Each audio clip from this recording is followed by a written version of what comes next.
बिस्मिल्लाहिर्रहमानिर्रहीम, अस्सलाम वालेकुम, गुड मॉर्निंग मुल्तान। कैसे हैं आप लोग? उम्मीद करती हूँ बिल्कुल ठीक ठाक होंगे और दुआ करते हैं आज का दिन आपका बहुत ही अच्छा गुजरे, हंसते हुए मुस्कुराते हुए अपनों के साथ गुजरे। नाज़रीन, आप देख रहे हैं रोही एट 10 और मैं हूँ आपकी होस्ट आसमा नौरीन।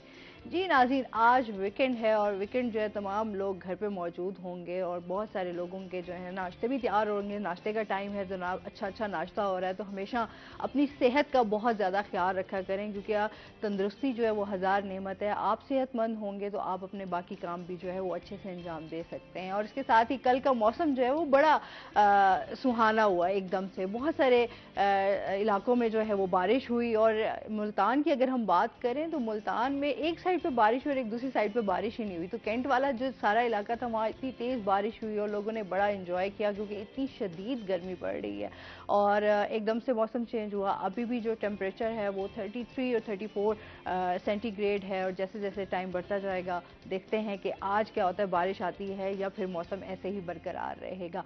और इसके साथ ही अपने प्रोग्राम का बाकायदा आगाज़ करते हैं। नाज़रीन, हमारे साथ कुछ गेस्ट मौजूद हैं, पहले उनका तारुफ करवा देती हूँ। आज हमारे साथ मौजूद हैं जी वकार तैयब हमारे साथ मौजूद हैं जो कि इंटरनेशनल ट्रेनर एंड कोच हैं। अस्सलाम वालेकुम, कैसे हैं आप? ठीक ठाक हैं तैयब? जी, अल्लाह का शुक्र है। वेलकम कहते हैं अपने शो में आपको। Thank you. और इसके साथ ही हमारे साथ दूसरे गेस्ट हैं ज़मीर अल्ताफ़ खान साहब हमारे साथ मौजूद हैं जो कि फिजियोथेरेपिस्ट हैं। अस्सलाम वालेकुम जी, वालेकुम कैसे हैं अस्सलाम। आप? ठीक ठाक हैं? अल्हम्दुलिल्लाह ठीक वेलकम ठाक। कहते हैं अपने शो में थैंक यू आपको। So much. आज आपने भी मौसम के मुताबिक ना खिला खिला कलर पहना हुआ है आज। इंसान की जो आइडेंटिफिकेशन होती है ना, अगर हाँ किसी को मुतासर करना है, किसी को अपनी फीलिंग्स से इंस्पायर करना है, बताना है, वो आपके कलर्स ही आप बता पाते हैं कि हाँ, अगर एक बंदा ब्राइट सीरियस है, कलर्स है ना आपको बड़ा अट्रैक्ट करते हैं। सीरियस बंदा वो कभी भी जो है ना वो ब्राइट कलर नहीं पहनेगा, हमेशा सीरियस रहेगा, हाइपरटेंशन में मुब्तला रहेगा। जो मतलब चेयर पर रहने वाले लोग हैं वो हमेशा ब्राइट कलर अच्छा, पहनते आपके हैं। मूड और आपकी पर्सनालिटी वाकई शो करती है आपको ना, ऐसे ही है। और ठीक ठाक हैं, खैर अल्हम्दुलिल्लाह खैरियत ठीक से ठाक, हैं? कल फर्स्ट आपने, क्लास। आपकी तरफ तो बारिश नहीं हुई होगी नहीं, मैं या हुई है? क्लिनिक था तो बारिश हुई और मैंने पेशेंट बिठाया, मैं जरा बैठे, मैं थोड़ा सा एंजॉय करता हूँ। एंजॉय कर। वो एक 30 मिनट्स का एक स्पेल था बट वो मजा आया हाँ, क्योंकि अच्छी बारिश। बारिश थी ना हाँ जी और बिल्कुल। बड़ा बड़ा लोगों ने अच्छा काफी एंजॉय किया क्योंकि कल फ्राइडे भी था। कल भी मोस्टली लोगों का वीकेंड, शॉप्स वगैरह बंद थी, रेस्टोरेंट्स ओपन थे, तो लोग फैमिलीज को लेकर बाहर निकले हुए थे तो एंजॉय कर रहे थे मौसम ये को। खुशकिस्मती हमारे, शुक्र है कि मौसम को सेटल डाउन हुआ। अदरवाइज टू मच हॉट, बहुत गर्मी थी और बहुत बिल्कुल ज्यादा ऐसे ही है। डिहाइड्रेटेड लोग रहते थे ये। हाँ, एकदम से गर्मी पड़ी ना, एकदम बिल्कुल। मौसम चेंज हुआ और फिर उसके बाद जो है वो गर्मी बहुत ज़्यादा पड़ने लगी थी। अच्छा वकार से आज हम बात करेंगे कि जिस तरह हमारे जो बिहेवियर्स हैं इंसानी ज़िंदगी पे उसके क्या असरात हैं, किस तरह हम अपने आप को चेंज कर सकते हैं, क्या तब्दीलियाँ ला सकते हैं, इस पे आज हम बात करेंगे। और साथ ही ज़मीर साहब हमारे साथ मौजूद हैं तो आज इनसे बड़ा एक इंटरेस्टिंग टॉपिक हमने सेलेक्ट किया कि इनसे बात करते हैं। और उस पर काफ़ी लोग, जैसे अभी शादियों का सीज़न है, लोगों की शादियाँ हो जाती हैं तो शादियों के बाद जो है ना वो अपनी फिटनेस का ख्याल नहीं रखते, थोड़ा रिलैक्स हो जाते हैं। तो वो किस तरह अपना ख्याल रख सकते हैं, अपने फिटनेस का, अपनी सेहत का, खाना पीना क्या होना चाहिए, इस हवाले से बात करेंगे। और साथ थोड़ा सा इसको भी हम टॉपिक हमने ये भी रखा है कि रीढ़ की हड्डी का जो इस टाइम पेन है लोगों को काफ़ी, उसके हवाले से भी जानेंगे कि किस तरह उसका इलाज किया जा सकता है, क्या उसकी थेरेपीज़ हैं। अच्छा वकार, सबसे पहले तो हम ये ले लेते हैं कि हमारे जो बिहेवियर्स हैं वो बहुत ज़्यादा इस टाइम चेंज हो रहे हैं, काफ़ी लोगों के मूड स्विंग्स भी होते हैं। इसके हवाले से आप क्या कहना चाहेंगे? ये किस तरह हमारी इंसानी ज़िंदगियों पे जो है वो इनके असरात हो रहे हैं? देखिए, मेरे मुताबिक तो जो कुछ हमारे माशरे में हो रहा है वो सब कुछ हो रहा है हमारे रवैये की वजह से। उसमें रवैये दो किस्म के हैं। एक तो वो ये है कि हम दूसरों के जो हमारे साथ वो कर रहे हैं उसको परसीव कैसे कर रहे हैं, और दूसरी चीज़ कि जो माशरे में हो रहा है उसके ऊपर हम क्या असर डाल रहे हैं, उस पर हम अपना क्या रवैया डाल रहे हैं। अब लोगों के जो मूड स्विंग्स होते हैं ऑब्वियसली उसको हम कहते हैं कि चैनल्स की तरह हैं। रिमोट आपके हाथ में और टीवी के जैसे हम चैनल्स मुसलसल बदल रहे हैं, तो हमारा हर सेकंड के अंदर हमारा मूड चेंज हो रहा होता है। और उसकी वजह होती है कि लोगों की जो जो बाहर से आउटपुट हमें मिल रही है, ठीक है, लोग जो बाहर से जो जो अवामिल हम पे असरअंदाज हो रहे हैं और उसको हम परसीव किस तरीके से कर रहे हैं। ये हमारी जो असल में रवैया जो हम एग्जिबिट कर रहे होते हैं वो हमारा समझ एक मास्क है जो हमने अपनी शख्सियत के ऊपर शख्सियत के चढ़ाया ऊपर, हुआ हाँ है। बिल्कुल। और उसके अंदर बहुत सारे फैक्टर्स ये हैं कि एक तो हम जो जिस तरह लोगों को नजर आना चाहते हैं, लोगों को जिस तरह दिखना चाहते हैं, कि ये असल में मैं हूँ, हालांकि अंदर से हम कुछ और होते हैं। हाँ। इसका बहुत ज़्यादा असर होता है हमारी शख्सियत, क्योंकि उसको हमें बरकरार रखने के लिए बहुत ज़्यादा एनर्जी चाहिए होती है। तो जैसे ही थोड़ा सा कोई अनसर्टन किस्म का कोई इंसिडेंट होता है, जैसे कोई आपको छेड़ देता है, कोई गुस्सा आ जाता है किसी बंदे को, तो गुस्से में वो दोबारा अपनी असल फितरत पे आ जाता है, और उसकी वजह से फिर मुआशरे के अंदर जो बिगाड़ वगैरह जो भी पैदा होता है। तो खैर ये एक लंबी बहस है, लेकिन जनरली आप यूं समझ लें कि जो कुछ आज आपके साथ हो रहा है या कल आपके साथ हुआ था, वो आपके रवैये की वजह से था। और उसमें जो दूसरों, आप ये नहीं कह सकते कि फलां ने ये किया, आपने उसको कैसे परसीव किया और आपने रिएक्ट कैसे किया, ये सारा टोटली आपके ऊपर। अच्छा, अंडरस्टैंडिंग भी नहीं होती ना। बेसिक हम लोग जो रवैयों की बात करते हैं, तो एक बात होती है कि एक बंदा बात कर रहा होता है तो दूसरा उसको समझ नहीं पाता, या फिर आप समझा नहीं पाते कि उसको क्या आप कहना क्या चाह रहे होते हैं, तो उसका जो रिएक्शन आता है वो बड़ा फिर बुरा आता है, क्योंकि आपके गुस्से में वाकई आप बहुत ज़्यादा फिर बोल भी जाते हो, आपको खुद को भी आइडिया नहीं होता। वैसे तो गुस्सा हराम है, लेकिन आजकल हम देखते हैं हमारे रवैये जो हैं उनमें गुस्सा ज़्यादा है, बर्दाश्त की कमी है। इस तरह है ना कि हम एक रिसर्च है इसके ऊपर कि जो हम बोल रहे हैं, आपके सुनने की स्पीड मेरे बोलने की स्पीड से ज़्यादा है। यानी कि मेरे अल्फाज अभी मुंह में होते हैं और आप उससे पहले उसको सुन चुकी होती हैं। लेकिन साथ एक बड़ा कॉमन फ्रेज है कि हम सुनते हैं जवाब देने के लिए। हम इंतज़ार कर रहे होते हैं कि ये बंदा खामोश हो, या बाज़ औक़ात उसको बात काट के ही और हम उसको जवाब देते हैं। यानी कि हम उस इंफॉर्मेशन को जो हम तक पहुंच रही है उसको प्रोसेस ही नहीं करते। हम सोचते ही नहीं है कि इसके क्या क्या पहलू हो सकते हैं। मतलब इसने ये जो बात की है, शायद इसका सतही के अलावा कोई गहरा मतलब भी हो सकता है, उसके मुताबिक रिस्पॉन्ड करना चाहिए। तो असल में सिचुएशंस बनती ही जो अवॉइडेबल सिचुएशंस है बनती ही उसी वक्त हैं जब हम बगैर सोचे समझे रिस्पॉन्ड करते हैं, रिएक्ट करते हैं, और उसको प्रोसेस नहीं करते उन बातों को। अच्छा, इसमें मजीद भी बात करेंगे रवैयों पे। नबी साहब, जिस तरह अभी हम शादी बात कर रहे थे कि काफ़ी लोग जो हैं वो शादी के बाद जो है बिल्कुल अपना ख्याल नहीं रखते, फिर बड़ा रिलैक्स भी हो जाते हैं। फिर एक मैं ये समझती हूँ कि इंसान के ऊपर ना बड़ी जिम्मेदारियाँ भी आ जाती हैं, जिसकी वजह से थोड़ा इंसान ना इन चीज़ों से भी हट जाता है। आपका क्या कहना है इस बारे में? कहना इस तरह है कि मेरे पास अभी कुछ दिनों में कुछ न्यूली कपल्स हैं, मतलब कि शादी से पहले बड़ी फिटनेस स्लिम में स्मार्ट हो गए। उससे पहले भी 1 साल से पहले वो अपने आप को अब प्रिपेयर करें, हमारी शादियों ने हमने स्लिम स्मार्ट हम अच्छे दिखें। तो उसके बाद फिर उनका मेरे पास आना जाना शुरू हो गया, भाई क्या मसला हुआ है सर? वो बैकेज इशू हो रहा है, सर्वाइकल इशू है, ओबेसिटी हो चुकी है। तो मैंने कहा यार आप तो बड़े केयरफुल थे, बड़ा ख्याल रखने वाले पर्सन थे, आपको क्या हो गया? बस सर शादी हो गई ना, इसलिए वो फिर अब टाइम नहीं दे सकते अपने आप को। तो मेरे माइंड में आया था, मैं कहा चलें आज जो ये प्रोग्राम करें, after marriage why the people neglect him and herself, कि शादी से पहले जो आप इतना अपना ख्याल करते हैं, शादी के बाद आपको ऐसा क्यों हो जाता है? देखें, सेंस ऑफ रिस्पॉन्सिबिलिटीज ओके, वो तो ऑब्वियसली ठीक है कि आपने की शादी के बाद आपका घर हो गया, घर के आप एम्बेसडर बन के, आप ऑनर बन गए, आपने उस घर को चलाना है। अब 24 घंटे होते हैं, 24 घंटे में आपने अपने आप को सिर्फ 1 घंटा देना होता है, जो हम लोग नहीं देते। अब इसमें एरर्स कहाँ कहाँ आते हैं?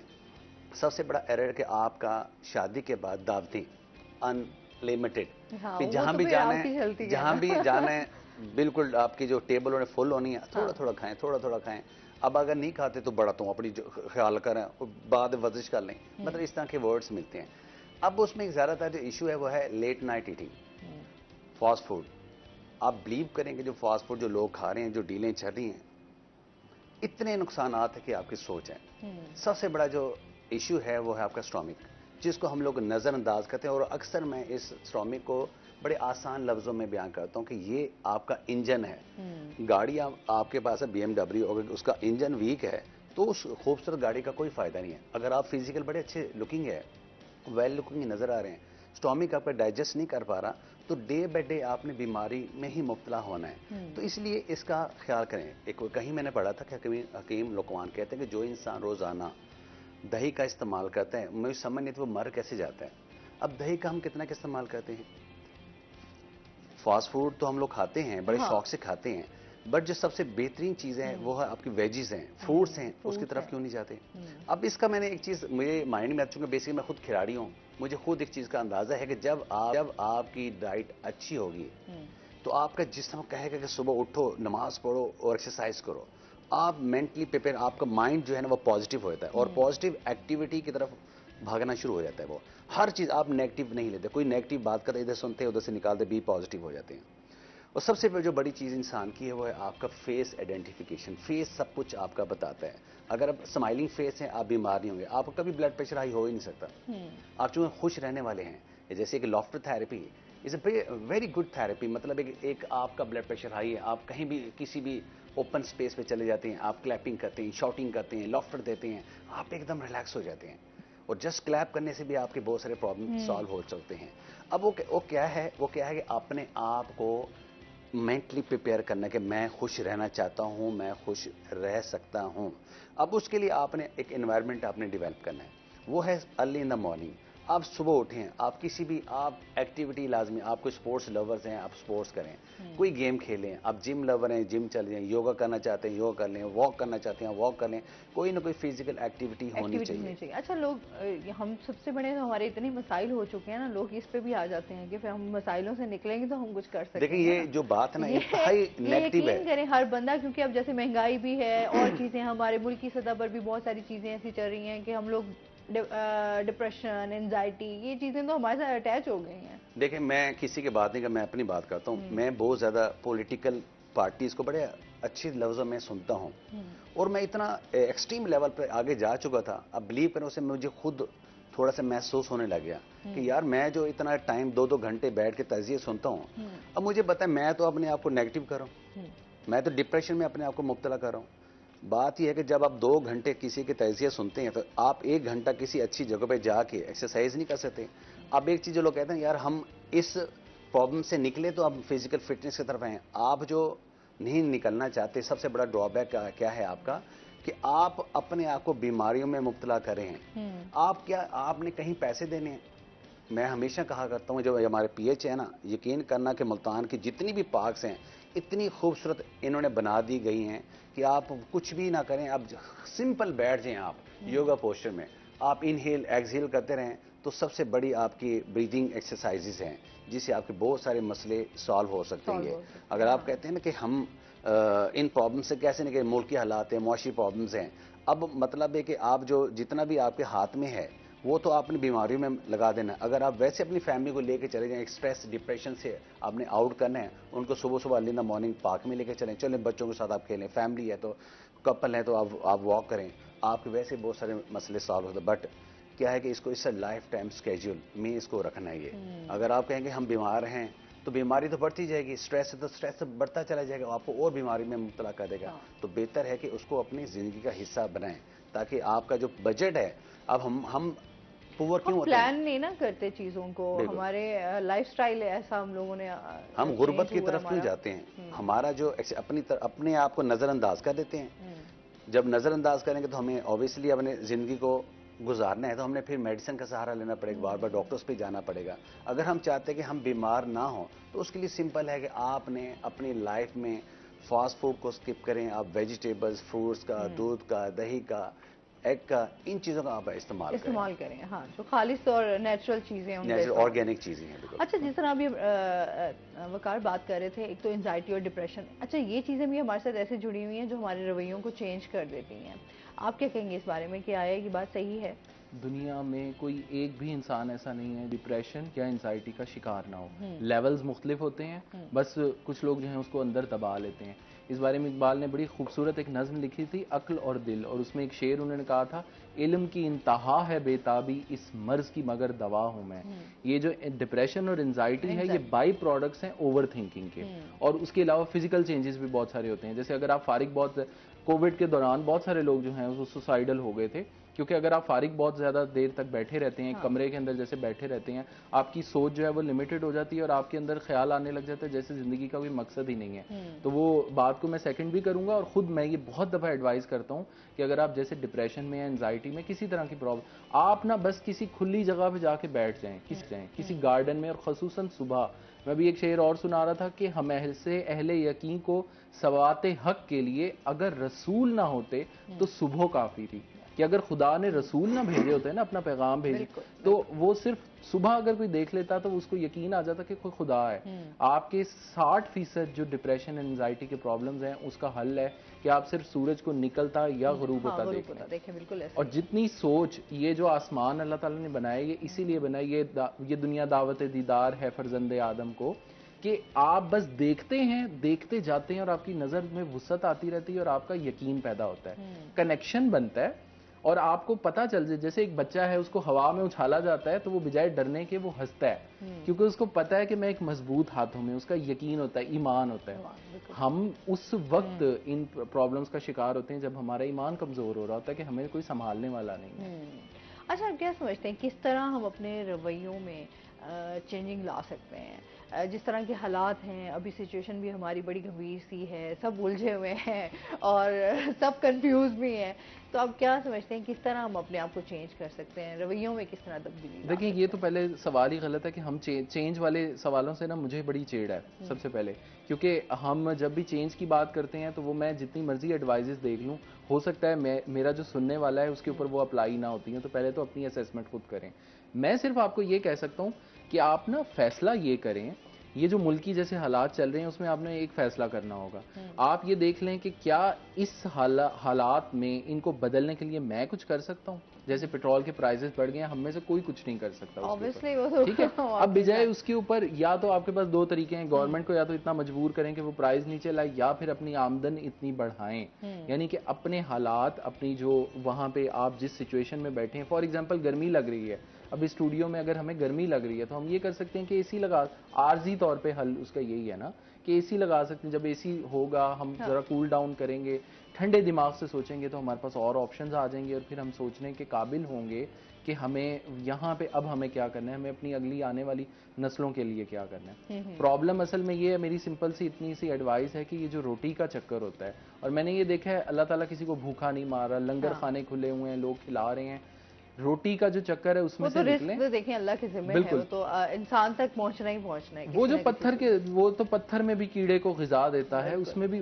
मिल जाता है ना, वो तो अल्लाह ताला ने वादा किया हुआ है। आप उसमें से जब निकल के बाहर सोचेंगे ना, हमारा मसला ये है कि हमारा जो बुनियादी 80% से ज्यादा तबका है उसको सिर्फ ये दोपहर की रोटी, दोपहर के बाद रात की रोटी, और रात को सोता है तो वो कल सुबह मैंने क्या खाना है इसके चक्कर में फंसाया गया है। इस वजह से हम कुछ कर नहीं पा रहे। अच्छा, फिर हमारी नौजवान नस्ल भी है ना, वो भी अब उसी पे ही चल रही है। जाहिर सी बात है, आपके मसाइल हैं, जिम्मेदारियां हैं, तो इंसान अपने आप को कहीं ना कहीं भूल जाता है, उन जिम्मेदारियों में ही उलझ जाता है ना। नहीं, उनकी हमारी जो नौजवान नस्ल है उनके मसाइल और हैं। उनके मसाइल हैं जो देखा देखी, मतलब शोबाजी चल रही है। जैसे अब आपने देखा होगा मुल्तान में, जिस तरीके से देख लें कि कम से कम पिछले 1 साल में 50,000 गाड़ियों का इजाफा हुआ है और सारी इंपोर्टेड। तो अब हर शख्स का कम से कम एक, हर दूसरे शख्स का ऐसा दोस्त जरूर होता है जिसके पास अच्छी 20-25 लाख 50 लाख वाली गाड़ी हो, महंगी घड़ी हो, गेम्स हो, उसका घर बड़ा बंगला, ये स्विमिंग पूल वगैरह, और महंगा आईफोन 13 प्रो मैक्स। अब वो देख के हर किसी को, जो नौजवान है ना, उनके अंदर वो कॉम्प्लेक्स का शिकार हो जाते हैं। चाहे मजदूर का बेटा है, आप उसके हाथ में देख लें एंड्रॉइड फोन जरूर होगा। अब वो एंड्रॉइड फोन तो उसे लेना है, प्रॉब्लम ये है कि उसके पास वो गाइडेंस नहीं है कि इसी फोन से मैं किस तरीके से $500,000 महीने का कमा सकता हूँ। एक कॉलर है हमारे साथ। अस्सलाम वालेकुम। अस्सलाम वालेकुम जी, रजिया है हमारे साथ। जी रजिया, क्या कहना चाहेंगी? मैं डॉक्टर साहब से ये पूछना चाहती हूँ कि मेरे सर में ना दर्द होता है, दर्द क्या चक्कर आते हैं? सर में चक्कर आते हैं, वो सर दर्द का पूछ रही हैं। देखिए, इसमें 2-3 चीज़ें। एक तो चक्कर आने की मेन वजह, आप पहले तो अपना ब्लड प्रेशर चेक करें। दूसरा सबसे बड़ी चीज़ है वो है आपकी नींद का इशू। अब होता क्या कि आजकल जैसे हालात हैं, हम हर दूसरा बंदा स्ट्रेस में मुब्तला है। वो क्या होता है कि फिजिकल बेड पे होता है, मेंटल दिमागी तौर पर कहीं और होता है। मतलब जो सेंसिटिविटी उसके अंदर बहुत ज़्यादा आ जाती है। मतलब घर में कोई बात हुई, उसको अपने दिमाग में बिठा लिया, उस वजह से वो जो मुसलसल उस पर सोचता चला जाता है, जिसकी वजह से सर में दर्द होता है। जब सर में एक्सट्रीम लेवल पे दर्द होता है, ऑब्वियसली फिर वो चक्कर से उनको महसूस होते हैं। बेहतरीन तरीका है कि आप वॉक करें, थोड़ी सी स्ट्रेचिंग करें, एक्सरसाइज करें और अपनी नींद को पूरा करें, मसला वैसे ठीक हो जाएगा। अगर नहीं तो आप किसी न्यूरो फिजिशियन से कंसल्ट करें आप। ठीक है जी, बहुत शुक्रिया कॉल करने का जी। कंटिन्यू करेंगे बात को, मैं नौजवान नस्ल के हवाले से बात। हाँ जी, वही थी कि गाइडेंस अगर मिल जाए उनको, हमारा एक तो मुल्क भी सही ट्रैक के ऊपर आ जाएगा। और क्योंकि मैं खुद इस वक्त बहुत सारे प्रोग्राम, गवर्नमेंट ऑफ पंजाब का ट्रेनिंग प्रोग्राम है उसके साथ हूँ, यूरोप के 6 मुल्क हैं वहाँ पे मैं ऐसे ही नौजवानों की ट्रेनिंग कर रहा हूँ। तो प्रॉब्लम ये है, अपॉर्चुनिटीज़ हर एक के पास होती हैं, वो उसको अवेल करना नहीं चाहते, इसलिए कि फिलहाल एहसास ये दोनों बात जो मैंने शेर सुनाया था, इल्म की इंतहा है बेताबी, ये ना बीच में एक लाइन लगाएं। एक तरफ वो लोग हैं जो ओवर थिंक करते हैं, दूसरी तरफ वो लोग हैं जो बिल्कुल सोच ही नहीं रहे। सोच ही नहीं सकते। तो वो हमारी नौजवान नस्ल ज्यादातर है वो इसी तरफ है कि सोच ही नहीं रही, नंबरों के पीछे हम बस भाग रहे हैं। और दूसरी तरफ हमारा जो थोड़ा सा जैसे वालदैन हैं या थोड़ी सी भी जिनके ऊपर जिम्मेदारी, वो ओवर थिंकिंग की वजह से डिप्रेशन, एंजाइटी और ऐसे तमाम साइकोलॉजिकल, और ये जिन्होंने भी कॉल भी की थी सर में चक्कर, और ये बिल्कुल सही बात है कि ज़्यादा सोचने की वजह से वो आपको। और आखिरी बात भी मैं बस करूंगा, अहमद जावेद साहब की एक बड़ी खूबसूरत बात है, वो कहते हैं कि अगर थोड़ी देर के लिए आप दिमाग और जहन, क्योंकि ये दो मुख्तलिफ, थोड़ी देर के लिए अगर आप जहन को अलग कर देना दिमाग से, तो आपकी सारी परेशानियां खत्म हो जाती हैं। जैसे हर किस्म के मसले का हल हम कहते हैं यार थोड़ी देर सुला दो इसको। सबर भी बड़ी चीज है ना जी। अच्छा सर, जिस तरह अभी हम बात कर रहे थे कि फिटनेस के हवाले से आप क्या समझते हैं, उनको फिर किस तरह ख्याल रखना चाहिए, क्या एक्सरसाइज करनी चाहिए? अगर वो जिम नहीं जा सकते तो घर में क्या एक्सरसाइज कर सकते हैं, खाना पीना कैसा रख सकते हैं? देखिए, इस महंगाई के दौर में मैं एक बहुत आसान सी टिप्स दूंगा। आसान सी देना, अभी अभी लोग बड़े परेशान हैं। मैं उसी पे आता हूँ कि यार हम मोटे भी हैं, हम स्लिम स्मार्ट भी हो जाए, हमारे फिटनेस पे जो बॉडी के अंदर जो न्यूट्रिएंट डेफिशिएंसी है वो भी रिकवर हो जाए।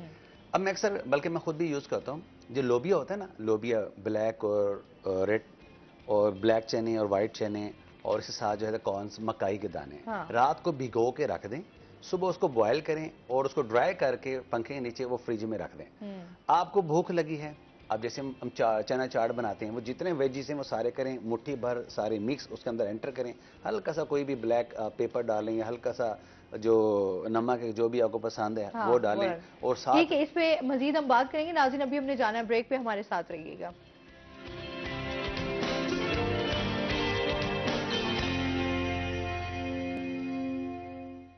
वेलकम बैक नाज़रीन, रोही एट 10 में आपको खुश आमदीद कहते हैं जी। हम बात कर रहे थे, क्योंकि महंगाई का दौर है, हर बंदा केयरफुल है अपने मतलब फाइनेंशियल इश्यूज के हवाले से भी और अपनी फिटनेस के हवाले से भी। अब कई ऐसे लोग हैं जो कहते हैं हम जिम नहीं जा सकते, हमें कोई आसान टिप्स दें। एक चीज याद रखें कि 50% है आपके डाइट, बैलेंस डाइट, और 25% है आपकी नींद, जो हर सूरत में 6 से 8 घंटे बहुत जरूरी है। और इसके बाद 25% है आपकी एक्सरसाइज। एक्सरसाइज आप 1 घंटा वॉक कर सकते हैं, आप घर में जस्ट आप एक ही जगह पे ठहर के वॉक में कोशिश करूंगा आपको मैं इसको प्रेजेंट करूं ताकि आप इसी चीज को अडॉप्ट कर सकें। सबसे पहले है आपकी बैलेंस डाइट। अब चूंकि हमें ज्यादा भूख लगती है, मतलब ऐसी डाइट का इस्तेमाल किया जाए जिससे पेट भी भर जाए और हेल्दी फूड होना चाहिए। अब जैसे मैं अक्सर कहा करता हूं, बल्कि मैं खुद भी कई सालों से यूज करता हूं, जैसे आपके लोबी हैं, ब्लैक और रेड लोबी हो जाता है, ब्लैक चने और वाइट चने होते हैं। इसके बाद जनाब आपके जो मकाई हो गई है, रात को भिगो के रखते हैं, सुबह उसको जनाब आप बॉयल करें, उसके बाद ड्राई करके फ्रिज में आप रख दें। तो उसके बाद जनाब आपने जितनी भी वेजीज हैं, जैसे आपके पास खीरा है, टमाटर है, चुकंदर है, प्याज है, जो जो आपको वेजीज अच्छी लगती हैं वो सारी उसको कट करें, उसको मिक्स करें। कोई भी आप उसमें नमक डालना चाहते हैं या ब्लैक पेपर डालना चाहते हैं, जो जो आपकी पसंदीदा चीज़ें हैं वो आप डाल के उसको आप यूज़ करें। इसके बाद आ जाती है जैसे हम रहता, हम अक्सर लोग से मुझे शिकवा भी होता है, स्पेशली फैमिलीज के हवाले से। होटल में जाते हैं, सबसे पहले वो रायता सलाद का इस्तेमाल करते हैं, बड़े शौक से खाते हैं। घर में जब वो खाना कुकिंग करते हैं तो उसमें ये चीज़ें नज़रअंदाज करते हैं। अब देखें, फाइबर डाइट सबसे बेस्ट है, क्योंकि फाइबर डाइट आप यूज़ करेंगे, कॉन्स्टिपेशन, गैस ट्रबल कभी भी आपको नहीं होगा। हमेशा जो फास्ट फूड, जो मैदे की बनी हुई चीज़ें को ज़्यादा इस्तेमाल करेंगे वो बीमारियों में मुब्तला करेगा आपको। तो इसलिए बेहतर है कि फाइबर डाइट का ज़्यादा इस्तेमाल किया जाए।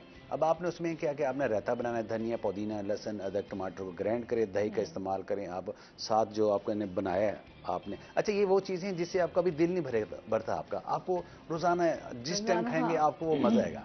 इसके साथ क्या है कि जैसे अब लोग कहते हैं यार ऑयल बहुत महंगा है, ऑयल हम लोग नहीं बाय कर सकते, उसका बेहतरीन तरीका है आप उसको स्टीम करके लें, बॉयल करके लें। अब आपने फॉर एग्जाम्पल कि आपने स्टीम चिकन बनाना है, आप क्या करें, उसको मिसाला लगा के फ्रिज में रख दें, आपके घर में कोई स्टीमर नहीं, आपने जो देचकी है उसमें पानी भरे, उसके ऊपर छन्नी रख दे, उसको बंद कर दे, 25 मिनट बाद आपकी वो तैयार हो जाएगी। आपने अगर राइस भी खाने हैं, राइस भी आप इस तरह से बॉयल स्टीम राइस खा सकते हैं, वेजिस हैं स्टीम वेजिस खा सकते हैं, राइस खाना, और इसी तरह से आप चिकन है, मटन है, जो कुछ भी है आप उसको स्टीम करके खा सकते हैं। आप सूप पी सकते हैं, आप हाफ कुक खा सकते हैं। मतलब इससे क्या लेकिन फायदा?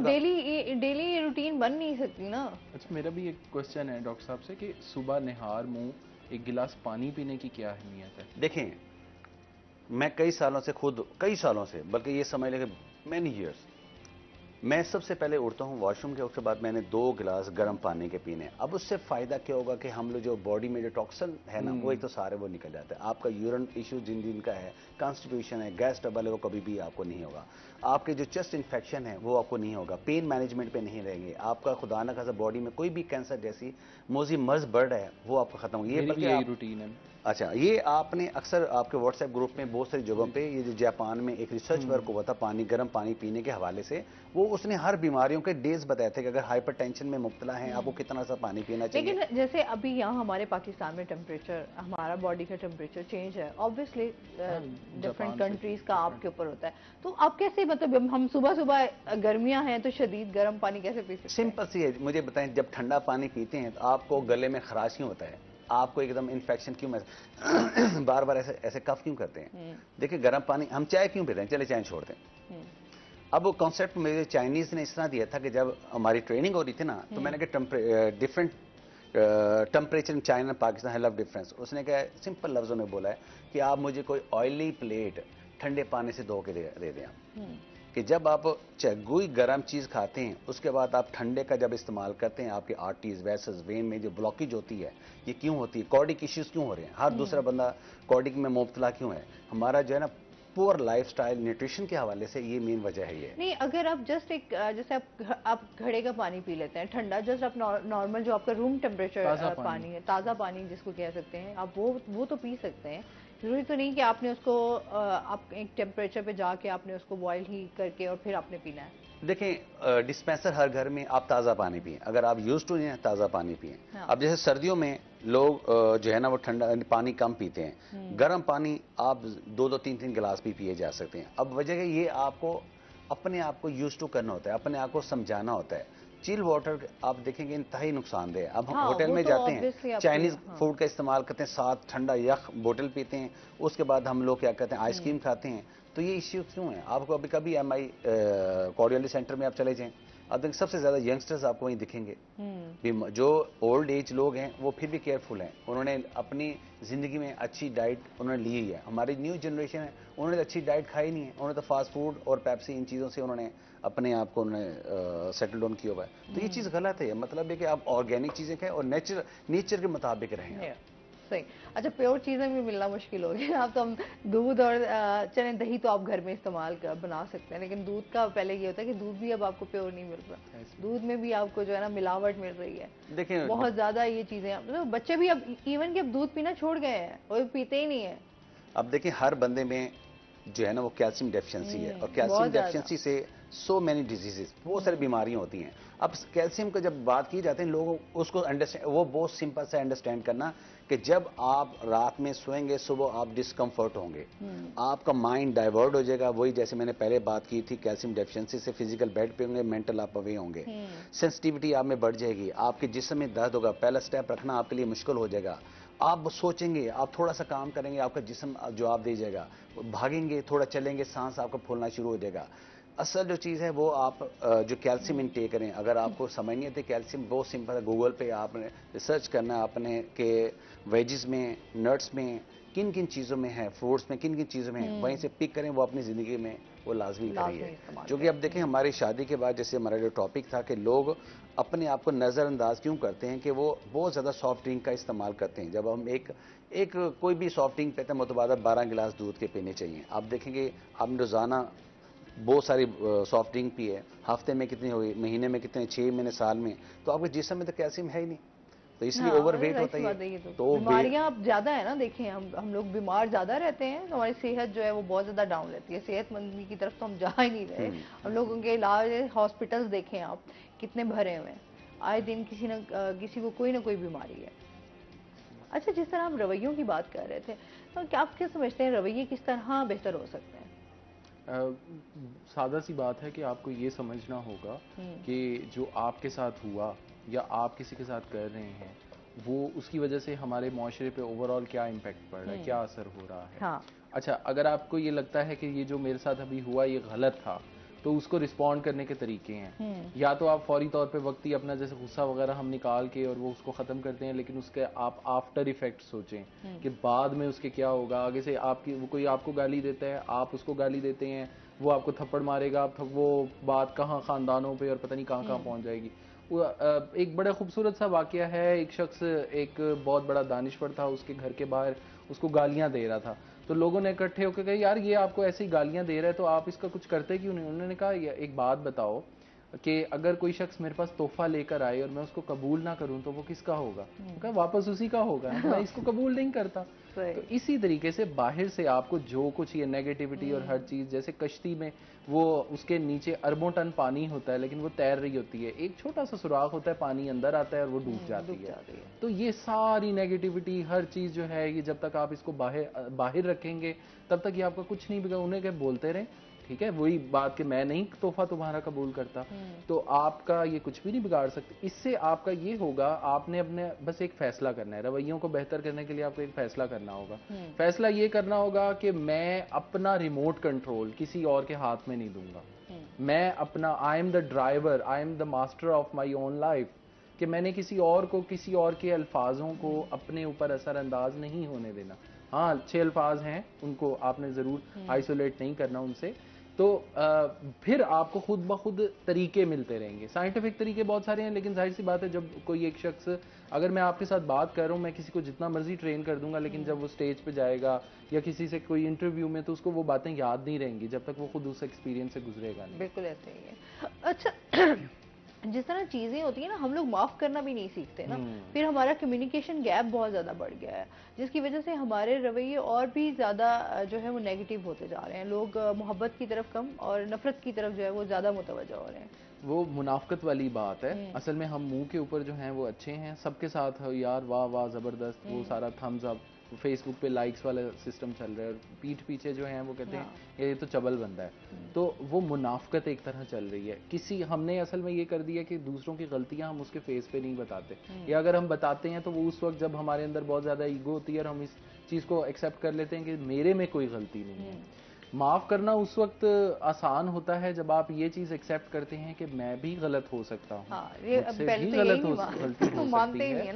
और दूसरा वही चीज़ कि अगर जैसे आप एक पेंसिल या कोई चीज़, कोई हैवी चीज़ आपने हाथ में पकड़ी हुई है, उसको जितनी देर आप उठाएंगे आपका मसल पुल होता रहेगा। उसको आपका आसान तरीका है उसको छोड़ दें, रख दें। वजन उसका जितना भी होगा, वो वजन इस चीज़ पे मैटर नहीं करता कि उस चीज़ का वजन कितना है, इस पे मैटर करता है कि आपने उसको उठाया कितनी देर के लिए हुआ। तो माफ़ करना जो है वो तो इस्लाम में भी, नबी करीम सल्लल्लाहु अलैहि वसल्लम की भी तालीमात हैं, अल्लाह ताला ने भी कहा है। और इस यकीन के ऊपर हमें करना चाहिए कि कल को मुझसे भी गलती हो सकती है, या शायद कल को क़यामत वाले दिन फिर मैं इसको माफ़ कर रहा हूँ, कल को मुझे माफ़ कर दिया जाए।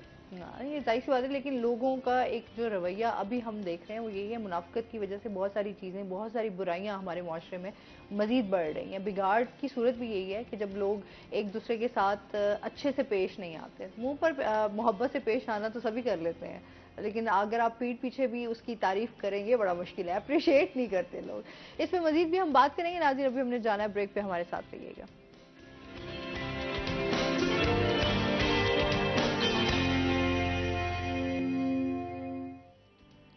वेलकम बैक नाजरीन, रोही 10 में आपको खुश आमदीद कहते हैं। अच्छा, जिस तरह अभी हम बात कर रहे थे, एक तो हमारे जॉइंट्स पेन, और स्पेशली इस टाइम जो बहुत सारे लोगों को मसला है वो है पोस्चर ठीक ना होने की वजह से रीढ़ की हड्डी का जो है वो पेन, वो बहुत ज़्यादा उसके हुआ है। उसके हवाले से आप बताएं कि क्या थेरेपीज़ हैं, किस तरह हम उस पेन को कम कर सकते हैं। देखिए, दर्द की जो मेन वजह आजकल जो स्पेशली बैकेज इशू है ना, ये कॉमन प्रॉब्लम है, हर दूसरे बंदे को, बच्चे को, बच्ची को, हर दूसरे बंदे को है। सबसे बड़ी चीज़ क्या है कि वो है आपका पोस्चर। 3-4 चीज़ें। सबसे पहले आपका है पोस्चर। हम लोग जब भी अब ये पोस्चर कहाँ से शुरू होता है? हमारे स्कूल लाइफ से। स्कूल, कॉलेज, यूनिवर्सिटी में हम ये इस पोस्चर में हम बैठते हैं मुसलसल इस तरह से। मोबाइल भी हम देखेंगे इसी तरह से, स्टडी भी करेंगे इसी तरह से, मतलब होल द डे हम इसी तरह से है। और अक्सर मैं बल्कि स्टूडेंट से पूछता हूँ यार पूरे दिन में आप मुझे सही सही बताओ कि आपने आसमान के ऊपर कितनी दफा देखा आपने? कह सर याद नहीं है। अब देखें कि आपकी स्पाइन जो वर्टिब्राज हैं, आप जब इस तरह से बैठेंगे आपके मसल्स ओवर स्ट्रेच होंगे। जब आपके मसल्स ओवर स्ट्रेच होंगे नेक के और बैकेज के, तो आपके जो क्या होगा वो आपका एक वक्त होगा, उसके बाद वो बिल्कुल मसल्स कॉन्ट्रैक्ट हो जाएंगे। कॉन्ट्रैक्ट होने से आपकी जो नर्व है वो वर्टिब्रास में कंप्रेस करना शुरू होती है। पहले तो आपका टिगलिंग सी और इचिंग सी आपको कमर में बर्निंग सेंसेशन होगी आपकी। फिर अगर पेन होगा वो पेन जो है आपका कूल्हे में या कूल्हे से थाइज में, फिर पेडली में, फिर उंगली में चले जाएगा। अब क्या मसल ओवर स्ट्रेच हो गया, वो आपकी नर्व को कंप्रेस करता है। कंप्रेस करने से वो आपका शियाटिक पेन आपका शुरू हो जाती है। अब आप मतलब है कि आपके असाब इतने कमजोर हैं कि आप बगैर हेल्प के आप खुद बैठ नहीं सकते। अब क्योंकि मसल्स को रेजिस्टेंस की जरूरत है, ताकत की जरूरत होती है, एक्सरसाइजेज की जरूरत, स्ट्रेंथनिंग एक्सरसाइजेज की जरूरत है जो हमें पता नहीं है। अब हम इस तरह से चलते हैं कि आप अगर स्कूल का कोई बच्चा है, कॉलेज का, यूनिवर्सिटीज का या ऑफिस वर्कर है, उसने अपना पोस्चर को कैसे मेंटेन करना है, बहुत सिंपल सा है। जब भी बैठे try to straighten your shoulders. अगर कोई ऐसे बच्चे हैं जो कहते हैं हम थक जाते हैं, तो उनको फिलहाल पीछे अपना पिलो रख लें, ताकि वो आपके C1 से नीचे कॉक्सिक तक वो आपकी स्पाइन को सीधा आपको कर्व नहीं आने दे। होता है कि हम बैक केयर हम लोग यूज करते हैं, वो आपको L1 से प्रोटेक्ट करते हैं नीचे, फिर आपका थ्रेसिक रीजन जो है ना वो आपका कर्व हो जाता है, जिससे आपके शोल्डर्स और इसका असेसमेंट बहुत आसान से, जब भी आपको महसूस हो ना कि कमर में, तक आप जब जॉ जो स्टर्नम पे आप इस तरह लगा लेंगे ना, आपको रिजिडिटी नहीं होती, स्टिफनेस नहीं होती, दर्द नहीं होता, तो मतलब आपकी स्पाइन ठीक है। जब आप ऐसे करते हैं, आपको तकलीफ हो, मतलब है कि ये आपके मसल्स जो है ना वो कॉन्ट्रैक्ट हो गए। ये बहुत आसान है अपने आप को असेस करने का।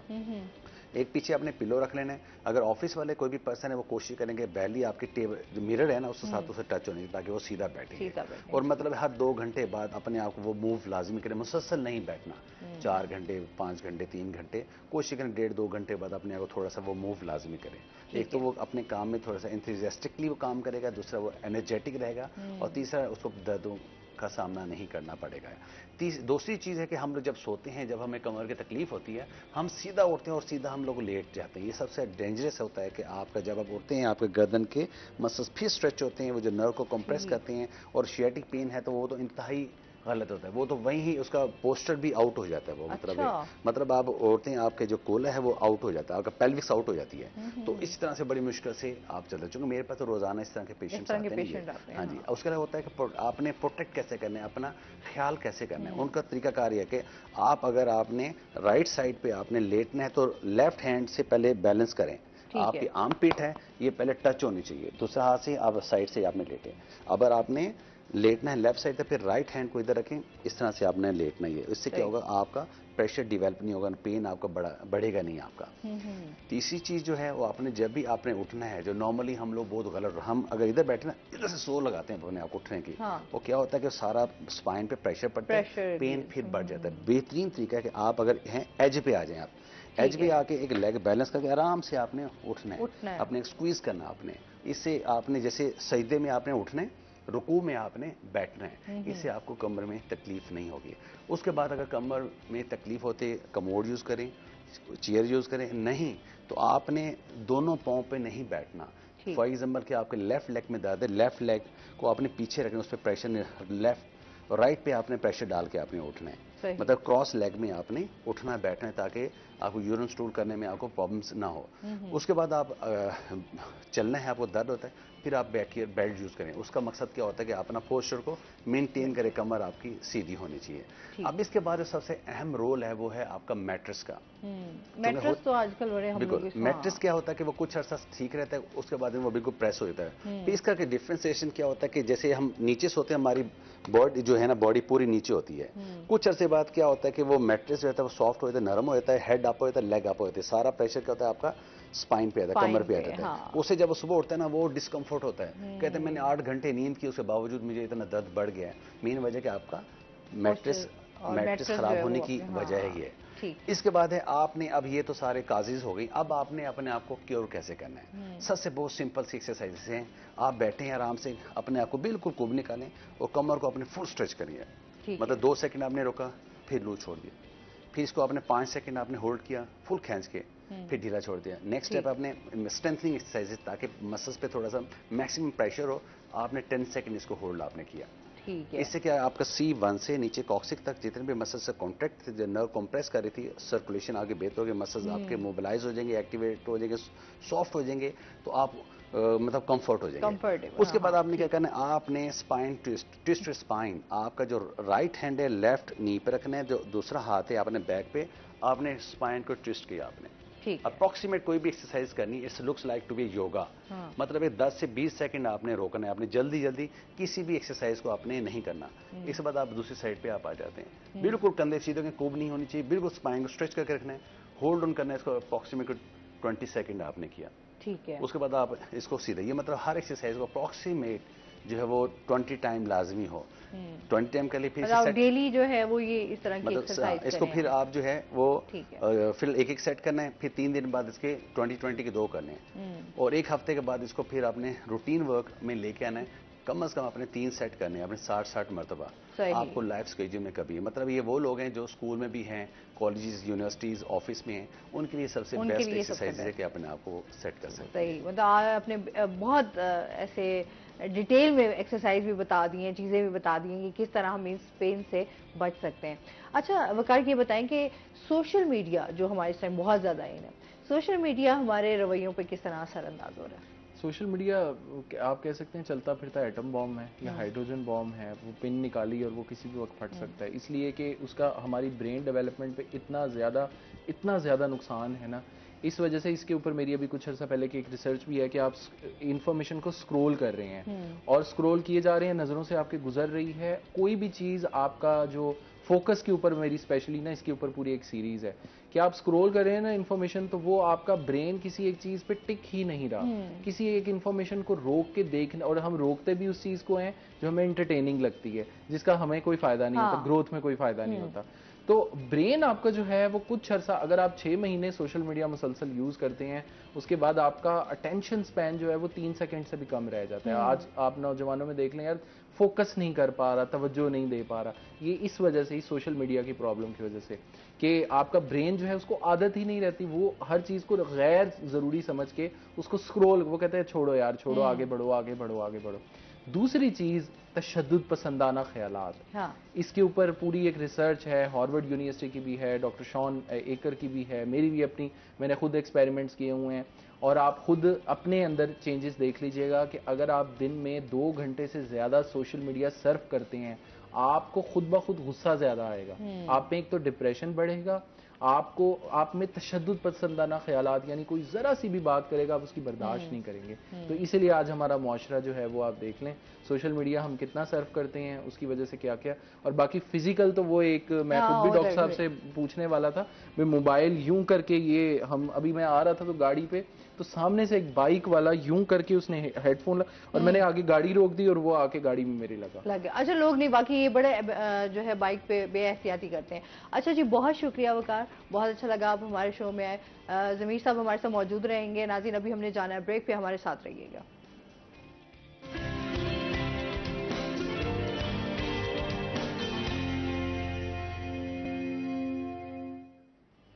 वेलकम बैक नाजरीन, रोही अटेन में आपको खुश आमदीद कहते हैं। और ब्रेक के बाद जो है हमारे साथ गेस्ट मौजूद हैं, उनका तारुफ करवा देती हूँ। मोहम्मद इमरान खाकवानी साहब हमारे साथ मौजूद हैं, जो कि x general secretary district bar association Multan से। अस्सलाम वालेकुम, कैसे हैं आप? ठीक ठाक हैं? वेलकम करते हैं अपने शो में आपको। और इसके साथ ही वकार तैयब हमारे साथ मौजूद हैं, और इनसे हम भी बात कर रहे थे इंसानी रवैयों के हवाले से, उस पर बात करेंगे, उसको कंटिन्यू करेंगे। लेकिन इमरान साहब से जानेंगे सर, इस टाइम जो हमारे अदालती निज़ाम है उस पर थोड़ा सा बात करेंगे कि क्यों हमारा अदालती निज़ाम जो है वो इस तरह का ख़राब हो गया है कि इंसाफ नहीं मिल रहा। क्या कहना चाहेंगे इस बारे में? अच्छा, जो अभी आपने लफ्ज़ इस्तेमाल किया ख़राब हो गया, ख़राब नहीं हुआ एक्चुअली।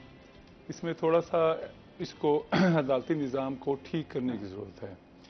ठीक करने के हवाले से एक तो ये है कि हमारे पास जिस तरह कोर्ट्स में रश ऑफ वर्क इतना है, एक सिविल जज की कोर्ट में अगर कॉज लिस्ट उसकी डेली की उठा के देखी जाए, कम से कम 150 से 200 केस होते हैं। उसमें मल्टीपल वो उस पे होते हैं, कोई शहादत पे है, कोई बहस पे है, कोई तलबी पे है। अब वो सारा उस एक सिविल जज जो है वो उसने सारा देखना होता है। अच्छा, वो जो सिविल जज साहब होते हैं, एट ए टाइम वो सिविल जज भी होते हैं, मजिस्ट्रेट भी होते हैं, वो रेंट कंट्रोलर भी होते हैं, फैमिली जज भी हैं। एक बंदे पे जब इतनी सारी लाइबिलिटीज डाल दी जाएंगी तो डेफिनेटली उसके जो वर्क की एफिशिएंसी है वो इफेक्ट होगी, और दूसरे लोग भी परेशान होंगे उसमें कि इंसाफ प्रॉपर टाइम पे नहीं मिलेगा। उसमें यह है कि एक तो फंड्स जनरेट करते हुए इस इदारे को वसी किया जाए, नंबर्स ऑफ जजेस जो हैं बड़े शहरों में, बड़े जिलों में बढ़ाई जाएं, ताकि जजेस ज़्यादा होंगे, केस डिवाइड होंगे, इंसाफ प्रॉपर मिलेगा और वो टाइम से फैसले करेंगे। ये चीज़ है। दूसरा, इंफ्रास्ट्रक्चर जो है वो बड़ा वीक है हमारा। हमारी कोर्ट्स जो है, मुल्तान की डिस्ट्रिक्ट कोर्ट की मिसाल लेता हूँ, ये 200 साल पुरानी है। अब जाके इनको ख्याल है इसको हमने एक्सटेंड करना है। सही। तो छोटी तहसीलों में तो इन्होंने काफ़ी सारी नए जुडिशल कम्प्लेक्स बना दिए हैं, बड़े शहरों में अब सोच रहे हैं कि इसको करने लगे, जो कि इनको बहुत पहले कर लेने चाहिए थे। तो उसमें एक नंबर ऑफ जजेस की तादाद, दूसरा कोर्ट रूम्स की शॉर्टेज हमारे पास नहीं है कि वो एक छोटे से कमरे में बैठ के एक बेचारा सिविल जज क्या इंसाफ फराहम करेगा, जब उसके इर्द गिर्द माहौली एटमोसफेयर जो है फ्रेंडली नहीं होगा, कंफर्टेबल नहीं होगा, वो कैसे इंसाफ कर पाएगा। तो एक इस पे काम करने की जरूरत है। दूसरा, हमारे साइलिन जो हैं, हमारी आवाम जो है, हाँ। वो फॉल्स लिटिगेशन की तरफ बहुत ज़्यादा जाती है। तो उसमें मैं ये कहना चाहूँगा कि इसमें कोई कानून ऐसी अमेंडमेंट होनी चाहिए, जो लोग झूठे दावे करते हैं या झूठा मुकदमा कर देते हैं, उन पे ऐसा इतना हैवी जुर्माना या ऐसी सजा होनी चाहिए कि ताकि वो दोबारा फॉल्स लिटिगेशन की तरफ ना आए। तो अगर ये थोड़ी सी मोस्टली ये चीजें हम देखते हैं कि लोग झूठे मुकदमात जो है वो कर देते हैं, जैसे हम प्रॉपर्टी के हवाले से देखें तो बहुत ज्यादा, और भी बहुत सारी चीजें हैं, डिफरेंट केसेस हैं। तो इसमें ये है कि जो सिविल जज बैठा है उसने तो अंडर सीपीसी उसने दावे को एंटरटेन भी करना है, उसने उस प्रोसीजर के तहत उसको चलाना भी है, और इसमें प्रोसीजर में भी कोई फॉल्ट नहीं है। सिर्फ और सिर्फ फॉल्ट ये है कि हमने अपने निज़ाम को जदीद नहीं किया, अपग्रेड नहीं किया। अब थोड़ा सा इस पे काम होने लगा है, उम्मीद है कि आने वाले चंद सालों में ये बेहतर हो जाएगा। नहीं, आप क्या समझते हैं, जैसे अभी हमारे अभी ये भी तो देखें ना, यहाँ पर काफ़ी जैसे लोग आते हैं अपने केसेस, वो बहुत अरसा चल रहे होते हैं, मतलब काफ़ी अरसा जब आपके दादा ने केस किया तो आगे पोते और पता नहीं कौन आगे आपकी नस्लें जो हैं वो उस केसेस को देख रही हैं, लेकिन इंसाफ नहीं मिल रहा होता, केस कभी क्लोज ही नहीं हुआ। आप बिल्कुल ठीक कह रही हैं। ये कई केसेस ऐसे हैं जो पिछले 20-20 सालों से 30-30 सालों से चल रहे हैं, लेकिन अब जो है वो सुप्रीम कोर्ट ने, एपेक्स कोर्ट ने इसका नोटिस लेते हुए उन्होंने ये किया है कि अब जो केस पुराने हो गए हैं, 5 साल से पुराना कोई केस है ना, उसको रेड लिस्ट कर देते हैं। उसके ऊपर ना एक रेड किस्म का पेज लगा देते हैं, उसमें वो डेट्स जो होती हैं वो 1 दिन की या 2 दिन की देंगी, उसमें ज़्यादा मौके नहीं देते बिल्कुल ही। तो अब ये रैपिडली इसको वो ठीक कर रहे हैं, कोशिश कर रहे हैं, लेकिन फिर वही बात कि हमारे पास रश ऑफ वर्क इतना ज़्यादा है कि बेचारा जज जो है एट एक टाइम में 200 केस नहीं सुन सकता। इवन हाई कोर्ट की हम हाई कोर्ट जो बेंच है मुल्तान का, ये 12 जजों पे मुश्तमिल है। इस पे मोस्टली रूटीन में 10 जजेस आते हैं, जस्टिस साहबान। तो एक जज साहब के पास वहाँ भी लिस्ट, कॉज ऑफ लिस्ट जो अगर देखी जाए तो वहाँ भी 200-250 केस से कम नहीं होते। कि जब हम कोर्ट रूम में जाते हैं वहाँ ना बैठने की जगह होती है, ना खड़े होने की जगह होती है, साइलिन और जो है कुछ बाहर खड़े होते हैं, कुछ अंदर खड़े होते हैं। तो इसलिए जो है ना तादाद जो है ना बढ़ाना वो बहुत ज़रूरी है। सही। अच्छा, जो लॉयर्स होते हैं उनका भी तो होता है ना, वो भी तो कमिटमेंट के उनको भी पक्का होना चाहिए, जाहिर सी बात है, जो केस होता है उस टाइम वो भी मुयसर नहीं होता। मैं ये बताता हूँ, उसमें ये है कि अगर तो मैं प्लेंटिफ की तरफ से वकील हूँ तो मेरी तो कोशिश हो कि जल्द से जल्द निपट जाए। अब डिफेंडेंट साइड पे जो है, जो वकील है, उसमें ये देखता है कि अगर ये केस उसकी फेवर में होने वाला है, वो तो कोशिश करेगा इसको तेज़ी से इसको ट्रायल कराने की। अदरवाइज वो ये करते हैं कि इसको कोशिश करते हैं, कुछ डिले करते हैं। और ये डिलेइंग टैक्टिक्स हैं, इसको हम अवॉइड नहीं कर सकते, जज सब भी अवॉइड नहीं कर सकते और वकीला भी अवॉइड नहीं कर सकते। एक स्टे एप्लीकेशन है, उस पर बहस होनी है, तो उस पर टाइम है, एक टाइम लिमिट जो है वो रिटर्न स्टेटमेंट का वो 30 डेज है। अब वो 30 डेज से भी लैप्स कर जाता है कभी कभी, तो वो जवाब दावा आने में भी देर लगती है, उसके बाद उसके ऊपर बहस होने पे, आर्गूमेंट्स होने में भी वो टाइम 10 पेशियाँ 6 पेशियाँ वो लग जाती हैं। फिर वही कि रश ऑफ वर्क जो है ना, वो जज साहब कहते हैं भाई ठीक है इसको पेशी दे, अगला केस मैं सुनूँ, अगला समाअत करूँ। तो इस मामले में इसलिए हमें भी चाहिए कि हम ऐसे जो डिलेइंग टैक्टिक्स हैं यूज़ ना करें, इस्तेमाल ना करें। और दूसरा, जजेस को भी चाहिए कि वो हमारे वकला साहबान को कहें कि काइंडली आप जो है वो टाइम पे आर्गूमेंट्स कर दें। सही। अच्छा, इस पे मजीद भी हम बात करेंगे। नाज़रीन, अपने सेगमेंट की तरफ चलते हैं, हेल्थ टिप की तरफ। अच्छा नाज़रीन, आज हम बात करने जा रहे हैं कुकम्बर पे, खीरे पे आज हम बात करेंगे। आपको पता है कि आज जैसे गर्मियां हैं, गर्मियों का सीज़न है तो इसमें खीरे का इस्तेमाल जो है वो बहुत ज़्यादा किया जाता है। आपकी सेहत के लिए ये बहुत ज़्यादा फ़ायदेमंद है। एक तो इसमें बहुत सारे वाइटामिन पाए जाते हैं और इसके साथ साथ जो है मिनरल्स जो हैं वो बहुत ज़्यादा वाफिर मिकदार में पाए जाते हैं, जिसकी वजह से आपकी एक तो जिस्म में पानी की कमी को दूर करता है खीरा, और सेकेंडली आपके जो मसाइल होते हैं, जैसे हमारे स्टमक के बहुत ज़्यादा मसाइल हैं, अल्सर को ख़त्म करता है, मैदे की जलन को ख़त्म करता है, तो इसके खीरे के बहुत ज़्यादा फ़वाइद हैं। और सेकेंडली अगर इसमें बात करें तो इसमें क्या क्या पाया जाता है, एक तो इसमें कार्बोहाइड्रेट्स, प्रोटीन और कैल्शियम का एक ख़ास तनासुब पाया जाता है जो कि सेहत के लिए बहुत ज़्यादा फ़ायदेमंद है। अगर निहार मुँह एक गिलास जो है वो खीरे का जूस पी लिया जाए तो आपका जो स्टमक है, आपकी जो इम्यून सिस्टम है वो बहुत बेहतर हो सकता है।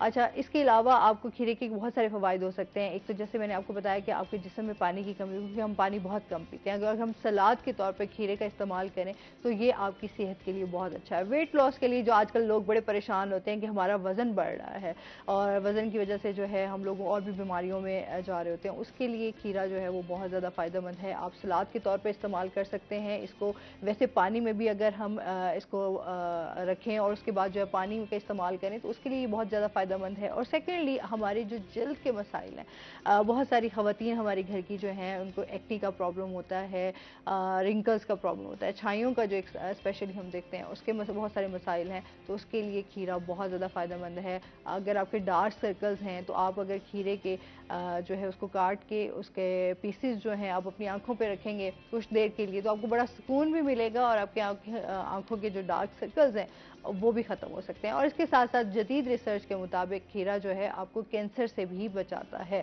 बहुत सारी ऐसी बीमारियां जिनसे हम फाइट कर रहे होते हैं, जो सब्जियां हैं या फ्रूट्स हैं, वो हमारी सेहत के लिए बहुत ज़्यादा फ़ायदेमंद हैं। तो खीरा तो ज़्यादा महंगा नहीं है, हम अपनी अगर रोज़मर्रा ज़िंदगी में इसका इस्तेमाल करना शुरू कर दें तो हम बहुत सारी बीमारियों से बच सकते हैं। बहुत सारी जो स्किन की आपकी डिजीज़ हैं उनसे भी हम बच सकते हैं। आपके बालों के लिए, आपके स्किन के लिए ये बहुत ज़्यादा अच्छा है, स्पेशली वेट लॉस के लिए तो बहुत ज़्यादा ही फ़ायदेमंद है। तो लाजमी अच्छी ग़िज़ा का इस्तेमाल करें ताकि आप सेहतमंद लाइफ गुजार सकें। ये थी आज की हेल्थ टिप।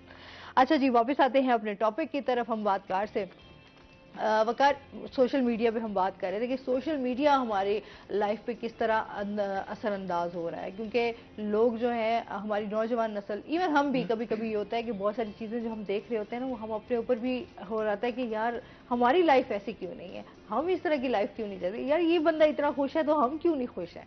इस तरह की वजूहात भी हमारे लिए जो है ना वो बहुत ज़्यादा प्रॉब्लम्स क्रिएट कर रही हैं।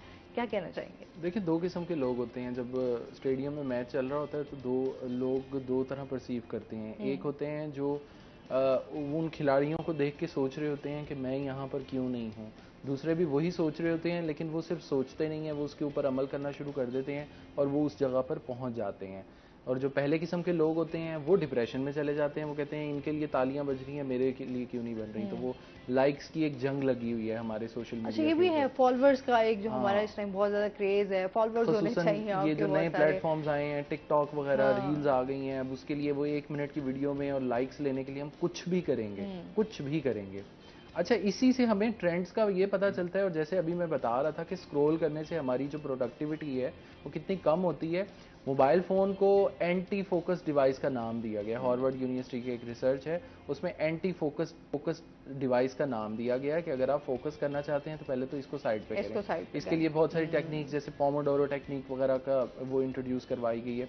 फिर इसी तरीके से अगर हम दिन में 2 घंटे सोशल मीडिया यूज़ करते हैं तो आपके ब्रेन में केमिकल रिलीज हो रहा होता है, डोपामाइन, खुशी का, प्लेजर का असल में ये केमिकल है। और हमें उसकी इतनी ज्यादा आदत हो जाती है, समझ लें जैसे इस फर्श के ऊपर अब बहुत ज्यादा ग्रीस फैला दें तो इसके ऊपर चलना मुश्किल हो जाएगा, बहुत ज्यादा थिक लेयर होगी। अब जब तक उसको साफ नहीं आप करेंगे हम इस फर्श को इस्तेमाल नहीं कर सकते, इसके ऊपर चल नहीं सकते। हमारे ब्रेन के ऊपर वो लेयर चढ़ती रहती है, डोपामाइन की लेयर चढ़ती रहती है, और छोटी छोटी चीज़ों से, सोशल मीडिया की वजह से, उसकी वजह से ये होता है कि हमारे अंदर जो बड़ी अचीवमेंट्स हैं, जो हमने कोई बड़ा काम करना है, उसकी तलब खत्म हो जाती है। हम कुछ करना नहीं चाहते, हम मुश्किल काम जो हैं, जैसे कोई पढ़ाई कर रहे हैं, कोई बुक पढ़ रहे हैं, कोई रिसर्च, अब आप देख रहे हैं हमारी यूनिवर्सिटियां जो है क्या रिसर्च प्रोड्यूस कर रही है, ना हम इंजीनियरिंग में कुछ कर रहे हैं, ना मेडिकल में, ना, क्योंकि वो मुश्किल काम हम नहीं करना चाहते। तो उसके लिए हम फिर ये सजेस्ट करते हैं कि इसको हम कहते हैं डोपामाइन डिटॉक्स करें। डिटॉक्स जिस तरीके से हम फेस का करवाते हैं कि वो पोर्स में से वो जो गंद होता है वो निकालते हैं, इसी तरीके से ब्रेन में से वो केमिकल को निकाला जाता है। और उसकी टेक्निक्स यही हैं कि सबसे पहले तो सोशल मीडिया का इस्तेमाल कम करें, और ऐसी चीज़ें जिस पे आप, क्योंकि वो उस पर आप मुसलसल स्क्रॉल करें तो फोकस नहीं कर पा रहे, किसी ऐसी चीज़ पे फोकस करें, बेशक 1 घंटा रोज़ाना कट दें या 10 मिनट इवन, कि आप किसी एक नुक्ते के ऊपर नज़र जमा कर बस बैठे हुए हैं, आपने वहाँ से हिलना नहीं है किसी भी एक जगह, और बेहतर है कि वो कोई ओपन जगह हो, कोई पार्क हो या कोई ऐसी खुली जगह हो, वहाँ पे बस आप किसी एक चीज़ को देखते रहें। आप रोज़ाना 10 मिनट की एक्सरसाइज करें, 1 महीने बाद आप रिजल्ट बताइएगा। अच्छा, ये वाकई है, हम अपने दिमाग को सुकून में ही नहीं रहने देते, उलझाए रखते हैं चीज़ों को। तभी भी अभी जिस तरह हम कहते हैं ना, अदम बर्दाश्त की कमी है, हमें गुस्सा आ जाता है, फिर एंजाइटी और डिप्रेशन, वाकई हमारे मसाइलों को लेके इन चीज़ों की भी हमें बड़ी ज़रूरत है कि हम कहीं ना कहीं खुद को थोड़ा टाइम दें, जो कि हम बिल्कुल नहीं देते।